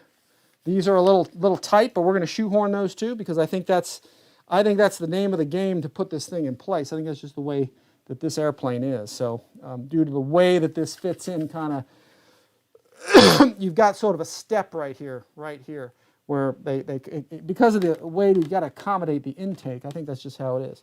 So I'm going to put my screw on here. I'm going to put this in place. I'm going to push my wing on, okay? I got my belly on the wing, and I'm actually angling this so it fits. And there we go. It's tapping into the threads nicely. Just got to angle it. Again, sometimes you need a little English on these things, baby. As my dad always used to say, got to put a little English on it, a little bit of mustard, make it work. So here, let's go. A little old school. So not everything is a perfect fit, but you know, sometimes you got to make it fit. Beautiful, nice and tight. I like it. Wow, that is good. I like it. Very good. What's going on there? Nice. All right, Bob, what do you think? I had all the same issues as you, Rich. That's what Bob DePenta says. Yeah, that's okay, though. This is small stuff, guys. This is the kind of stuff that, yeah, maybe this ought to be a little better kind of at the factory, but you know what? I'm telling you, this is a tight airplane. And that's, man, I love having it like this. I'd rather have it like this than be loose. So, yeah, these wings are tough. Here, let me get back to my other view here. Man, this is a bad little model. I mean, it looks sharp as heck. And here's the thing, again, tight. This thing, the wings aren't rocking around like the L-39, these aerofoam stuff. Man, they're doing their spars right. Very nice. It is tight. It creaks a little bit, but it's not moving. Like the spars are tight in there. So, outstanding, folks. I am totally, totally digging this. I really, really like the way it looks. All right, let's see. I saw a little bit of lag there, guys. Let me know if you're experiencing any lag with this thing. And, oh, that is awesome. Oh, that is cool. Because I saw a little choppiness in my video, but check that out, folks. That is cool. Let me raise this up a little bit. That is a sharp-looking bird. Very, very cool. I like it. Look at that. Holy smokes. I tell you what, this is going to look good going by in a bank. I mean, that's a sharp, I'm sure I'm not hitting anything over there. All right, guys, I'm the only place that has a carrier lift deck, okay, you know, at RCINFORMER. So really nice. I'm digging this. And then here, I'll give you guys a little look here, a little look-see, a little view of what it looks like with your small tanks on. Let's put those on first. See what you guys think. Oh, that's the large size. Give me the large. Oh, that's sharp. That is sharp, sharp, sharp. Let me walk around to the front. Sorry, guys, I got to walk around this airplane. It's fairly large, but outstanding. Look at this thing. I mean, it is killer. I think Banana Hobby has a winner here. So look at that. Isn't that slick? Holy smokes. Really nice. Again, guys, I like the tight fit. When I got a tight fitting plane like this, oh, it's awesome. I'd much prefer this over the loose stuff. It's creaky, but that's because of the paint. But the wing itself, when you move this, you pick this up and down, the wings aren't flexing. They're tough. So yeah, hats off, man. I am digging this airplane. It's sharp looking. It's gonna be good. It's gonna look sweet going by. They got a nice red, white, and blue color scheme on this, you know. I didn't realize that there was enough blue on it. Mostly red and white, but man, it's sharp looking. Let's see. Who else we got here? M. Firkins in the house. All right, we got Jono Edwards. He's always coming by and checking some stuff out. Thanks for coming. Oh, you're thinking of moving the lights out to the tanks? Bob, you know what you might be able to do? One thought I had is maybe put a hole. Maybe just put a hole in the wingtip where that hole is. Just drill it through, and that existing light can come through. Maybe we can just put a lens on the end. That might be the way to do it. So Just Wing It says, that's sexy. That's John. John, I think it's John Cohn. Coon or Cone. John, I missed you, dude, at CEF. I was hoping you were going to be at CEF, man. I was looking forward to it. I even put you on the flyer, man, because I thought you were coming. So, but yeah, this is a cool little airplane. I mean, hey, man, I'm telling you, man, on the box right here, look at that. Fragile, see? It must be Italian, right? So, there you go. There's Fragile written all over the side of this thing on the box. But holy moly, look at this thing. This is killer. I mean, this is going to be a good-looking jet zooming by. I'm really impressed with it. Again, guys, a few little downside things, but for the most part, the assembly on this thing, it's tight, man. It is just really, really nice how sharp this thing looks. I didn't think this was... Here, let me go with the bigger tanks. Let me pull these off. We'll take a gander at the larger tanks, see how those things look. And here, let's get this on here. Get that in place. Here, let's go with that. That's the bigger tank on there. Again, here's your size difference. I'll show you here. It just slides right on and off. There's your size difference on the tanks. You can see they're a different shape. One's thinner, one's thicker. But you can see, you know, these large ones look like nuclear weapons here. I mean, that's slick. Check that out. Very cool. They're big. That really makes it stand out. That looks a lot more like a, now it looks a lot like a T-33 with those big, big tanks on there. The advantage, actually, too, to having the tank on there is this plane does sit kind of low to the ground. So, you know, if you have that's a great landing and you scrape a wing, you're going to scrape the tank first before you tear up your wingtip. So it's actually not a bad idea actually having the tanks on there. I like the little ones a little better. The large ones make it look like pontoons on this darn thing. But actually, I think it looks slick almost without them too, though. But let me pull those off. Pull those off. Let's see how that looks. Yeah, super, super nice, folks. I like this plane, man. This is impressive. I have not flown an MB-339 yet, so this will be kind of my first one at it. And man, that's a slick bird. Oh, holy crap. It's just cool looking. And I like the way the intakes really work and they go into the fuselage. So really, really pretty slick. So, okay, let's do this. I I don't think I'm going to do a full bind because we've been here for, what have we been here for? 2.5 hours already. So, but here's, let's do this. Let's get the landing gear down on this thing. Let me see if I can get the gear down with, this is a little risky here, but let me see if I can get the gear down with just a servo tester. So I actually had thrown down here on the ground. Hopefully I didn't nuke my battery here, but I actually had my battery, sorry about this. I had it on a charger down here, so this is my servo tester deal. So, and hopefully, let's see if we can get the gear down with it. I was going to do full bind and all that, but I don't think, it's getting a little late here. Got dinner, Miss Amy's waiting on me too. So, oh, here's also, I was going to show you guys too, the wing fences. Here, we'll talk about that in a second. The large wing fence goes like right here, and it slides in place. Okay, and I'll show you that. Let's go with this. Again, I'm going to trim these up. So you got a real nice fence here. You've got, I think these are the same size. I don't think there's a difference in those, but I guess there could be. No, I think these ones on the end are the same size. So you've got some fences here. Fences slash, let's call it vortex generator. You know, a couple different ways to call it here. And here, let's see. Let me go around to here. Let's put this one on. Here, I'll lift this up. So I'm going to use a little bit of foam tack or some CA, probably Zappo foam safe. These will go right on. I'm going to trim the edges so they're a little cleaner.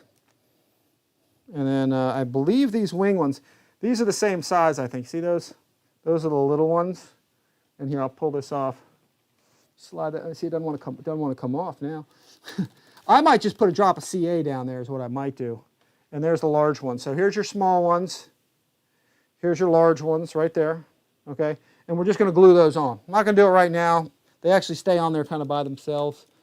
Downside to this is it makes it a little tougher to transport the wing because you've got all these fences hanging off of this thing.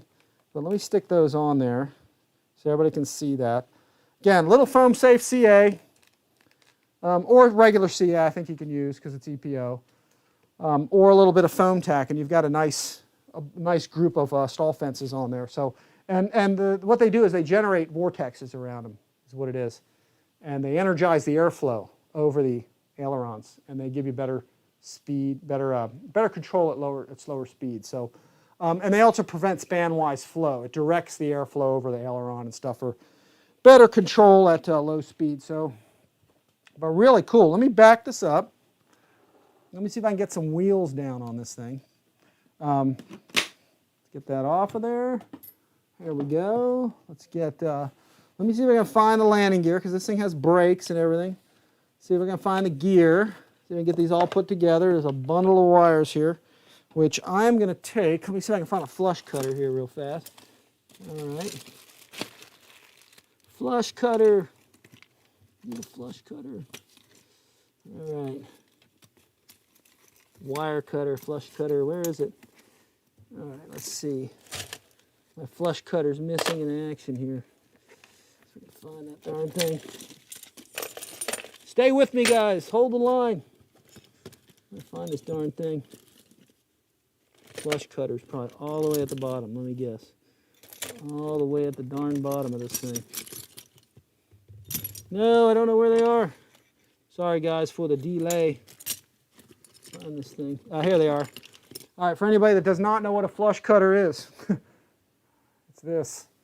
Okay, it's just a simple kind of like a diagonal cutter kind of thing, but it cuts everything flush when you cut it. So all I need to do is get in there and cut this zip tie off of this wire bundle, and I found this to be the best way to do it. So, all right, that's the end of that. So let's find, if I can find the landing gear thing here, we can see if we can get this all down. I don't know if I'm going to have the voltage with this, but I just charged this battery. So, yeah, this is all going to come off here. So let me cut this. I'm going to rearrange these wires anyway, so nothing's going to be where they say it's supposed to be. So let's see. Let's get, now there was some double-sided Velcro or some sticky Velcro, and this was all stuck to the side of the fuselage, but I always rearrange that stuff anyway and put it where I want it, so I usually never go with that stock position that they put that stuff in, so all I got to do now is just find the landing gear. Here it is. There's one. Here it is. This is landing gear.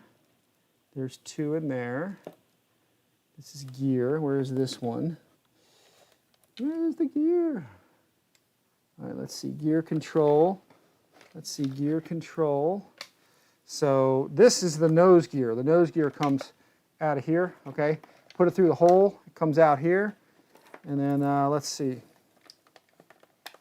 Yeah, let's see. Oh, wait, here. I'm getting some stuff in here.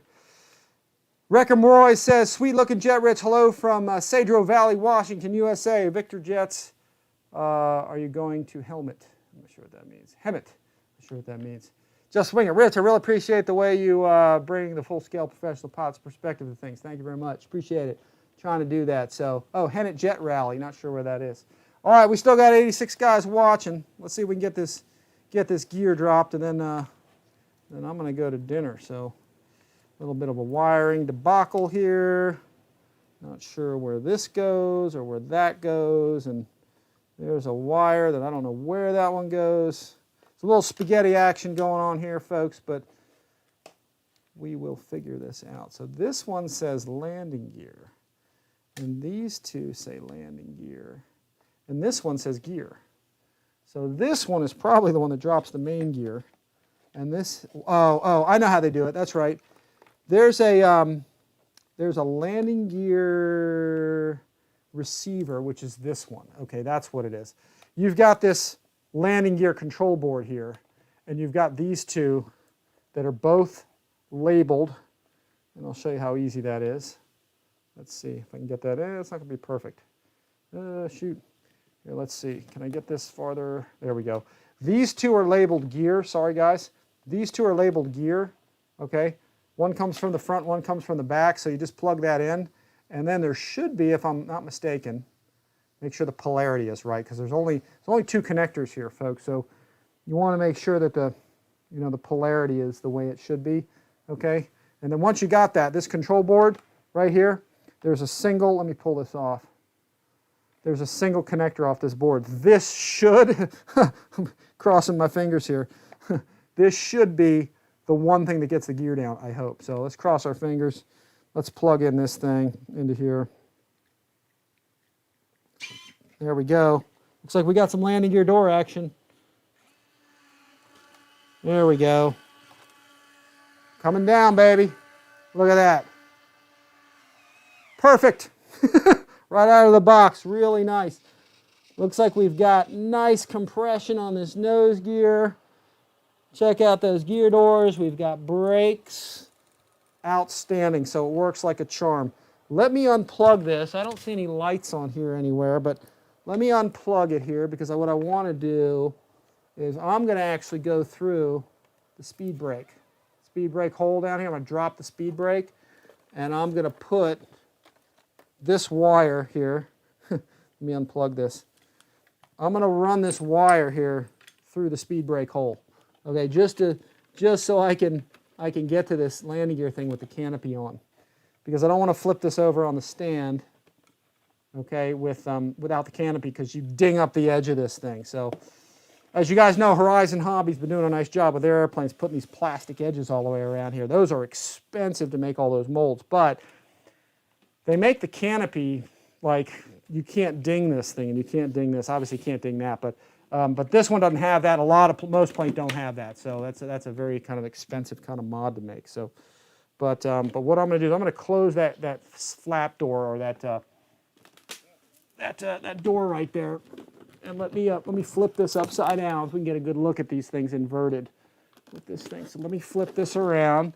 This way, I can put this down on the canopy, and I got the rudder problem there. Here, hang on a second. Let's go. Let's do this. Let's divert here. I'm going to move this off to the side. There we go. That'll solve my problem. I want the rudder to hit the table. So, but there you go, guys. That's a good view. I'm trying to give you guys a good shot of the landing gear. How nice that is. Lots of compression. Look at that. Very cool compression. Trailing length. Actually, there's a little bit of compression. Sorry, not a ton. There's not a whole lot of movement there. Okay, but we got JP brakes, I think, on this thing. Nice compression in the nose. There's lots there, but really cool, folks. Let's plug it in. Now that I'm wired through the speed brake door, okay, I just ran a speed brake, again, just so I could get the canopy on there. And let's take a look at this gear. Let's make a little magic here. Let's go signal wire, positive and negative.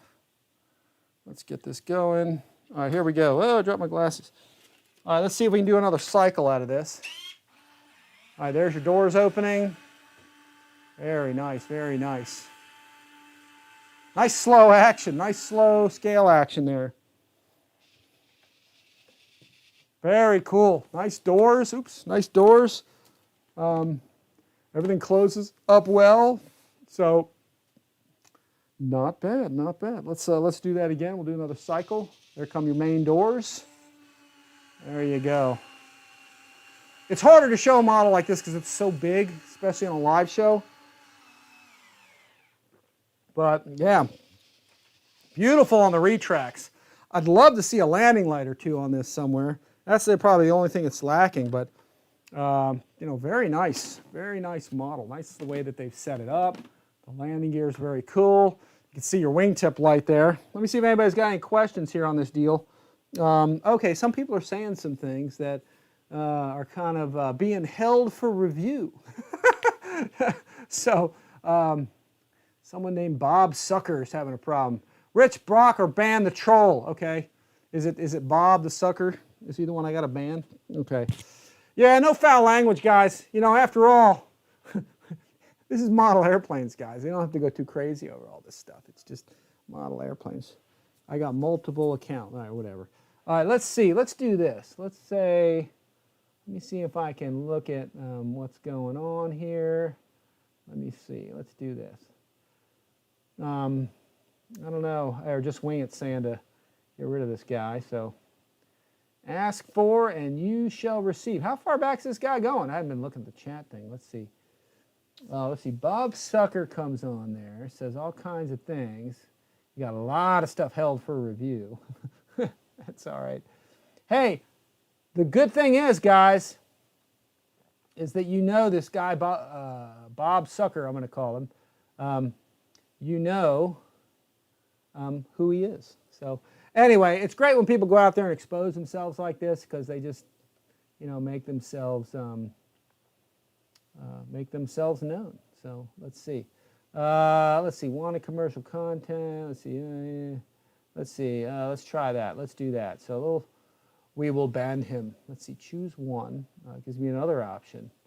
I think he's harassing someone else. Let's do the report. Let's do that. Done. And let's go, let me go back to this. Let's cancel that out. And let's see, how do we ban this guy? How do we get rid of him? Put user in time. Oh, hide user. Oh, add moderator. No, we don't want to make him a moderator. That would be a mistake, right? Here, let's bring the airplane down a little bit. Come down on the lift. Actually, you know what? We'll raise it back up. Let's go high with it. All right, let's see. No, I don't want to do that. All right, guys, give me a second.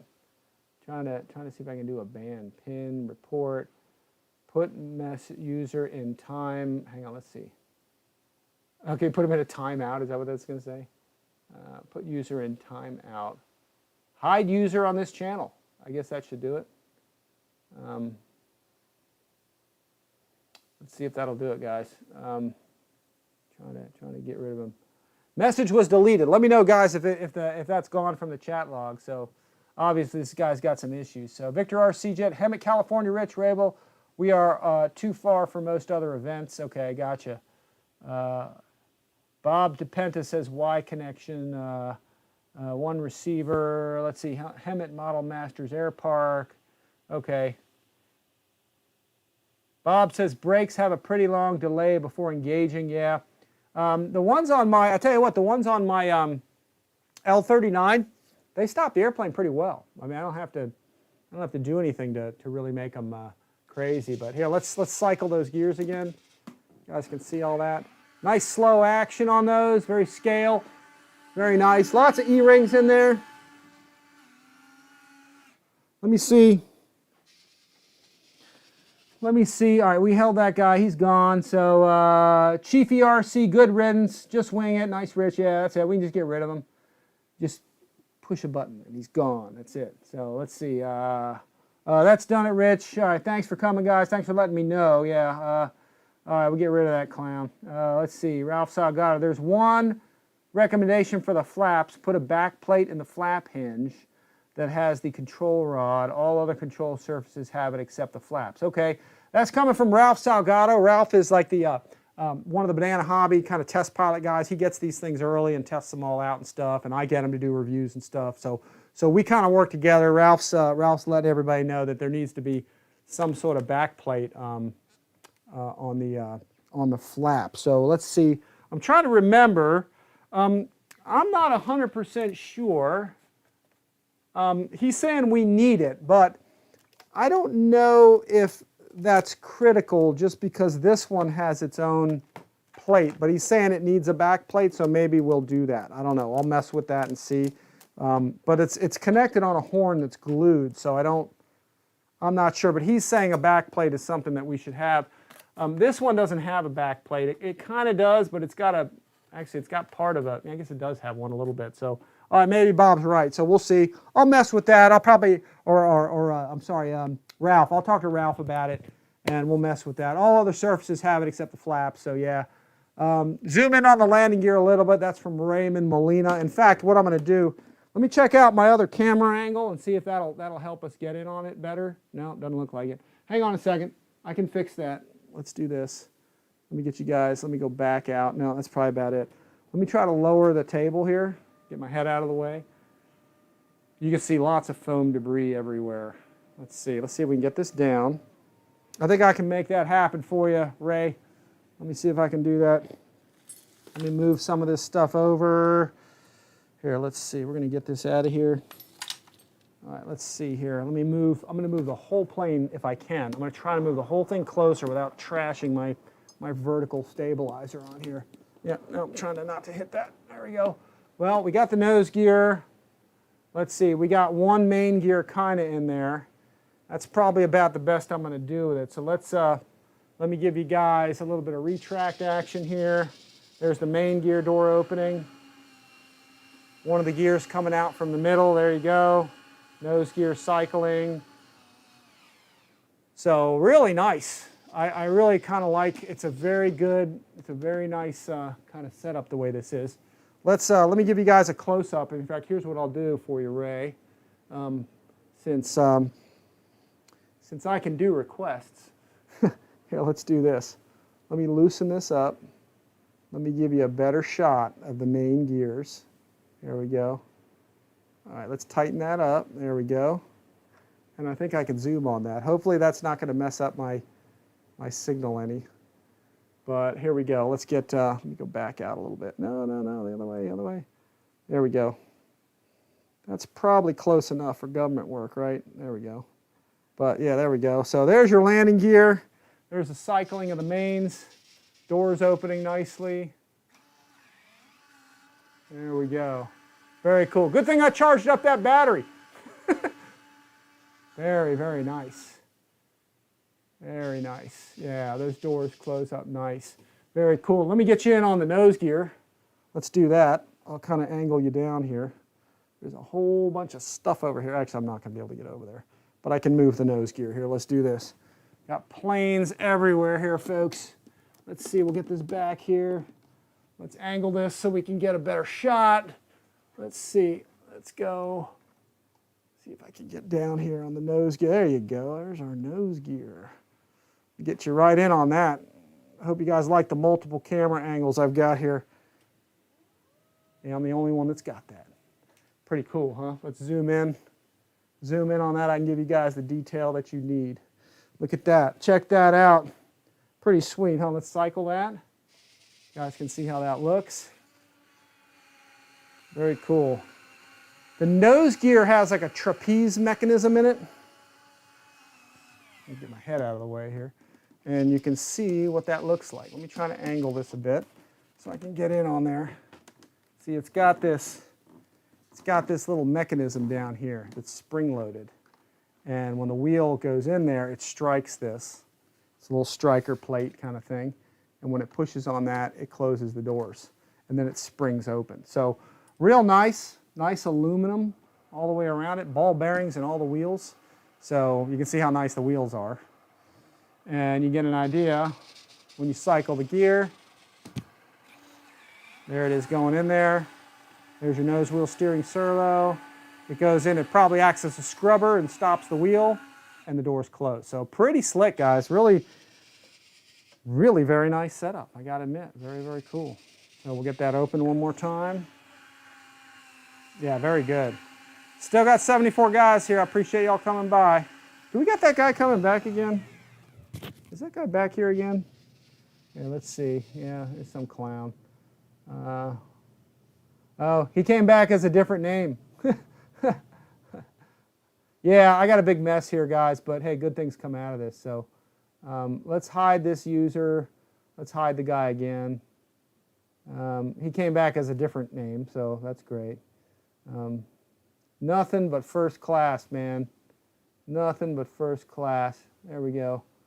Yeah, there's always a couple clowns out there. It is what it is. Another troll alert. Gee, I wonder if it's the same guy. Obviously, what a bonehead. These people got nothing better to do with their time, so probably he's one of my competitors. Oh well, it is what it is, guys. You know, you'll have that kind of thing. So, although it's kind of funny, I wonder how they create so many names, you know, and then just they come in there and they make names like that. YouTube allows it, and then I don't know how that works. It must be just signing up for it, and then they come in and do stupid things. So that's all right, though. It is what it is, folks. I'm not worried about it, you know.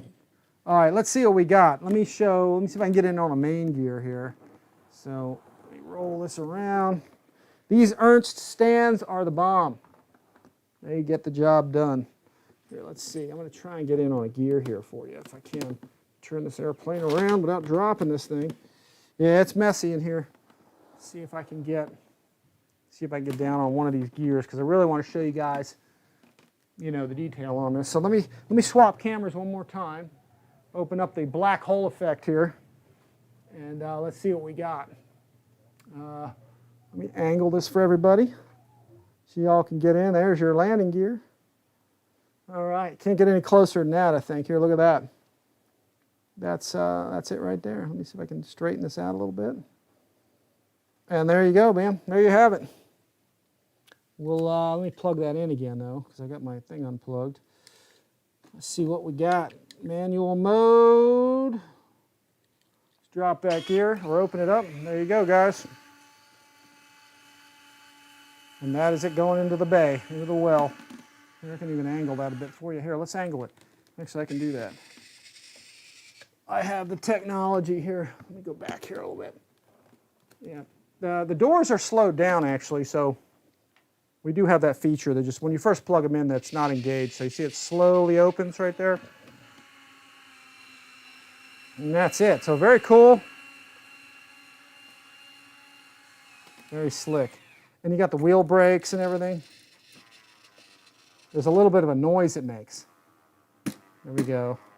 But real tough stuff, folks. It only has a little bit of movement. There's not a lot of suspension movement in these main gear. You probably don't want them to. And that's probably the nature, you know, it's probably the nature of the model. So here, let's open those up. Very cool. So we'll get those back in there. So that is it, guys. We got this guy back again? What the heck? Here, let's see now. Is he gone now? Let's see if that did it. Did that get rid of him, folks, this time? Let's see what we got. Here, let's go back to our main mode. All right, let's see what we got here. Go back. Let me minimize. All right, did that get rid of him finally? Is he gone? Yeah, buddy. Yep, that's it. Okay, pull book. I don't know, pull bake. Pull bake, just wing it, JL. It is. Let's see. I thought for that. So let me know if the guy comes up again. Gab's in the house, man. Gab Street's here. What does it say? King Rat, leave RCINFORMER alone. I can't imagine, honestly, I can't imagine Ryan doing that. I don't know, maybe he would, but I don't, you know, it is what it is. So that's cool. You know, Let's see, Brent Norman. That's very nice looking. Looking forward to the flight video. Yeah, I'm dying to fly this thing, man. It's slick. I mean, the detail on this is outstanding. Let me drop the gear one more time. We'll look at it here from the back side. Very nice, very scale, very high-end landing gear. Has nice wheel brakes, speed brake. So, and then of course, there are a few more scale details on this thing. And one thing I did not cover, let me put this over here, is, oh, I did cover it actually, but you've got the ventral fins, which look good on this plane. I'm dying, like I said, I got to glue these all on here, so, but for now I just kind of did a dry fit. It's better to glue those on when I can really focus on it instead of doing it live, where sometimes you don't pay as much attention to some of these things when you're doing this live. So, but it's got a nice set of ventral tail fins right there that go on pretty nice. So I might try to figure out a way to get those to secure in without gluing them. It would be nice if I could figure out a way to do that. But anyway, nice there. So. But yeah, pretty cool. So let me pull those off because those will fall. I'm going to flip the model over and we'll do a last kind of look at it because there's actually one or two other items I actually left out of here that I kind of forgot. I think I put them down in one of these trays here. Let me find. Here they are. There's some antennas, folks. We talked about these a little earlier, and here this is what they look like. Let me go to the upper view. So. Let's go to this. You guys can see right here what these all look like. So, and these are the fins. I think these were meant to be painted white and they forgot. So I'm not totally sure. And these are streamlined, like these are some fins or something. So let me back off the zoom. Okay, let me kind of do that real quick. And let me see if I can figure out where all these things go. There's, in fact, let me switch cameras here. Go back to the main one. I'm pretty sure that this small one, okay, right here, goes underneath. And I'll probably paint these white. Again, I don't think I don't think these are supposed to be clear. I just think that whoever assembled this just didn't glue these on. And these are little fences that go somewhere that I'm looking for. If somebody knows where these fences go, oh, there's another one. Oh, come on, guys. All right, dude. It's really not that cool. It's kind of stupid. So let's see, hide user on this thing. We're going to hide him again. That's okay. I don't know why there's some guy running around saying profanities, but that's okay. I mean, there's some people guys, got nothing better to do with their time. So, you know, if we're entertaining them, I guess that's cool. So, but let's see here. Let's carry on. I'm going to flip this thing around. Let me get rid of the retract deal here. Actually, you know what? I will leave that alone. Because I'm trying to find out. The other antenna, I think, was on the top. And those little strakes go somewhere. So let me flip the airplane around. Let me put it right side back up again. Hopefully without dinging anything, because there's stuff all over. I'm just going to do it slow roll, air show style. And Ralph, if you're still in the stream here, let me know where those little plastic things go. Because I'm trying to, this one goes back here, I'm pretty sure, because that's form fit. So that's a real nice antenna back there. That's pretty sharp. I like the way that goes in. So there's an antenna here, probably needs to be painted. And then somewhere there are these two little things. So if you're watching this, let me know where these go. These look like they fit in somewhere. They're streamlined, they're aerodynamic, like they're a fence or something. There's two of them. So I'm thinking maybe they go in here somewhere. I'm looking for a slot because I don't think the instructions show any of that. The instructions, I'm not seeing them anywhere. Maybe they don't go anywhere. I'm not sure, but it doesn't show them anywhere on here at all. Maybe that's something for the fan, but I do not know. I don't see them anywhere. I'm looking for a couple of slots on the airplane where those might fit. Maybe they go under the nose here somewhere. Hey, Bob, did you have these on yours, buddy? Let's see. Bob says, oh, vertical tail, he said. That's what I was looking. Oh, I see the slot. All right, good call, Bob. Yeah, that's where they go. It looks like they go right in kind of here. Oh, and here's what's going down. Here, let me flip you guys. Thanks, Bob. Little help from, I get by, man. A little help from my friends here. So, all right, guys, as you see these things, I'll give you a close-up. This is what they're looking like right here. They have a little curve right in here. That's for the rudder spar, okay? Again, I think these are supposed to be painted white. I don't think they meant to leave them clear, okay? So, but what happens is I think where these go is they look like vertical, probably ILS or navigation antennas or something. So these actually go in right. There's a slot here, kind of cuts into the decal a little bit, but that's okay. And they just go right in there. So they're little horizontal fins. They're probably, I think they're navigation fins, probably ILS antennas or something, instrument landing system antennas. So right in there. Thanks, Bob. I thought they were in the vertical somewhere, but I was looking for them. I couldn't find them, but they were kind of behind the decal. That's it. They just fit right in there. So I'm not sure if I will keep that on the model. I might leave those off just because it's another thing to break off, you know, kind of thing. So, but anyway, guys, that is pretty much it, guys. I think we've covered it in detail. There's a lot to this airplane. It's really cool.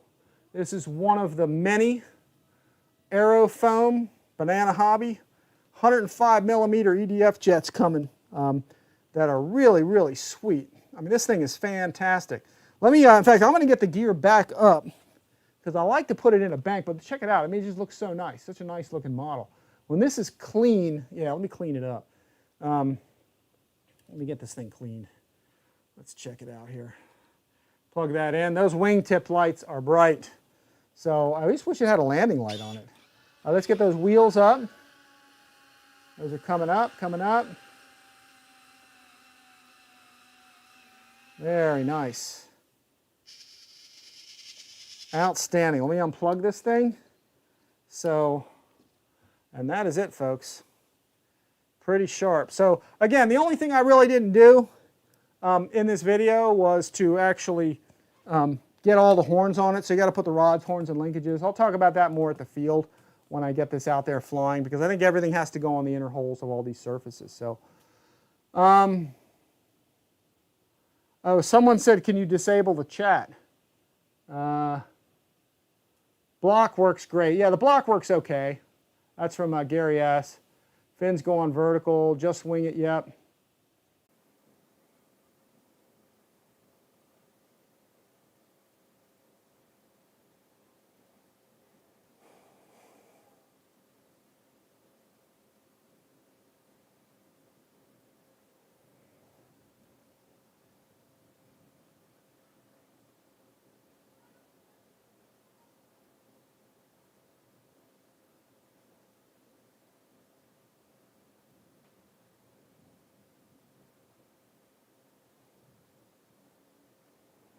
All right.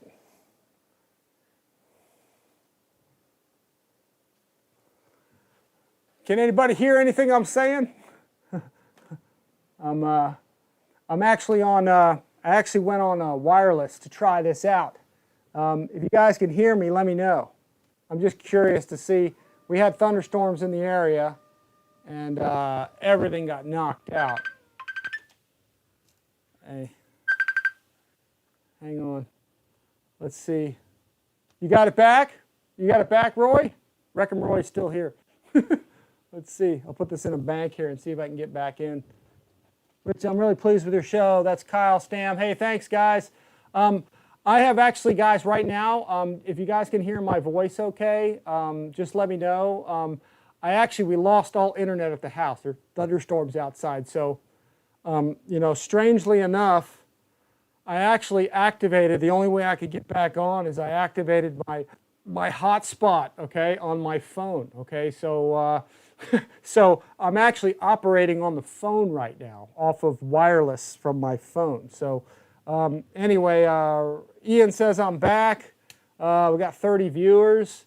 We were pretty much, guys, done anyway, so I'm not going to even try changing the camera view anymore because there's a very good chance that I'll lose everything if I do that because that overloads the whole system. So, but I just wanted to kind of touch base back with everybody and see if anybody was still back in. Usually I like to give a little bit of a nicer kind of ending to the whole thing. So, anyway, I want to thank everybody for checking in and you know, kind of watching the video and everything. It looks like there's more guys coming. Reckham Roy says he's a dedicated fan, bro. Thanks for coming.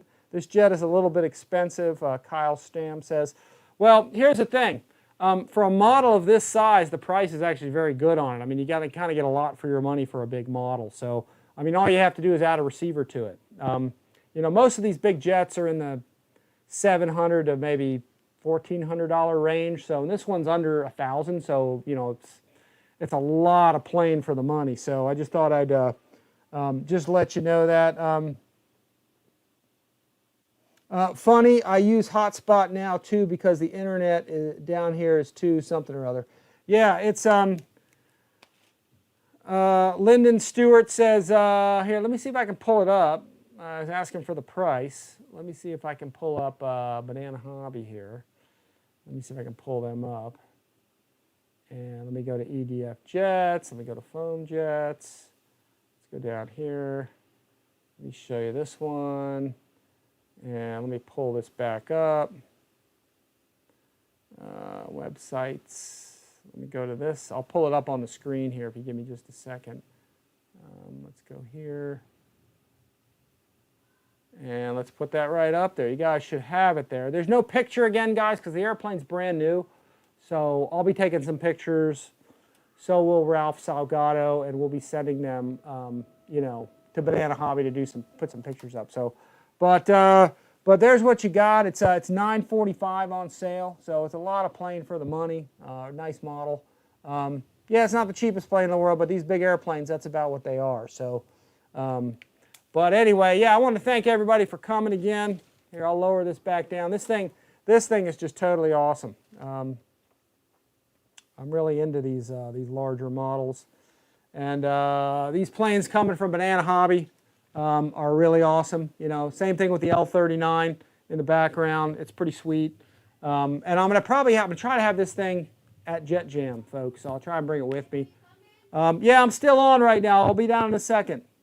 So anyway, I just want to thank everybody for coming back. I don't know if this is going to be a part 2 or if this is going to if I'm going to lose something, or this is going to be a part 2, but anyway, I just wanted to kind of say thanks to everybody for coming and watching again. Like I said, I'm working off the cell phone now, but most of the video we got, we did most of the unboxing and the assembly and setup, so and all that. So next up, guys, we'll be getting this together. We'll be getting it out to the field to fly it. I'll get it trimmed and tuned. We'll talk a little bit more about the setup stuff. Nico 69839 says, by the way, Rich, would you consider the FMS Super Easy as a bush plane? Thanks for always reading our comments. You're amazing, man. All right. Yeah, thanks for asking. It's similar. It's similar to sort of a bush plane. You can fly it at real slow speeds. You can fly it almost anywhere. It's got big wheels, all that kind of stuff. So, and it's kind of like a Cessna trainer type plane, but you can do aerobatics and stuff with it too. So, but anyway, I would like to see the maiden flight. That's Lyndon Stewart. Yeah, we'll film it for sure. I always film the maidens on these things. So. So we'll do all that, but yeah, I'm excited, man. This is a way cooler plane than I thought it was going to be, and it looks really great with the tip tanks, and it went together fairly well. You know, guys, check out the video if you guys, you know, we did put a lot of stuff in here that, you know, a couple little issues getting it together, but nothing major. The fit and finish is pretty awesome. Mostly, it's very tight. It's good looking. They did a nice job on this thing, and anyway, guys, it's totally cool. So anyway, stay tuned, guys. We will have a flight demo video out on it, like just as soon as I can. I just wanted to kind of end this thing. Again, we did everything in the video. I don't know if this is going to be one video or if this is going to be 2, but anyway, anyway, I'm going to sign off, guys, because we're operating off my wireless cell phone right now because we got thunderstorms in the area that stopped everything. So. Anyway, check these out at Banana Hobbies. I did put links in the description below the video so you guys can check it out there. So I want to thank everyone for coming, liking, subscribing, sharing our videos, hitting that like button, of course, and then using our links in the description. So anyway, guys, big 105mm jets at Banana Hobby. These are the first 2. There's more coming. We'll have them here. Let's see, Lyndon Stewart says RC Informer, it's a plug and play or bind and fly. Well, it's kind of like a bind and fly in that it's receiver ready. So everything's included but the receiver. So fan, ESC, servos, retracts, brakes, speed brakes, aerodynamic speed brakes, all that stuff is in here. So all you have to do is add a receiver to your batteries and you're going. So anyway, guys, I'm going to let you all go. Ian Bowen says cheers.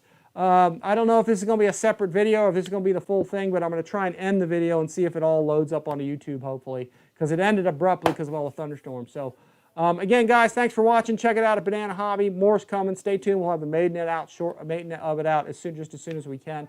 And once again, guys, I want to thank everyone for watching RC Informer. Thanks for coming. As always, guys, we'll see you all next time.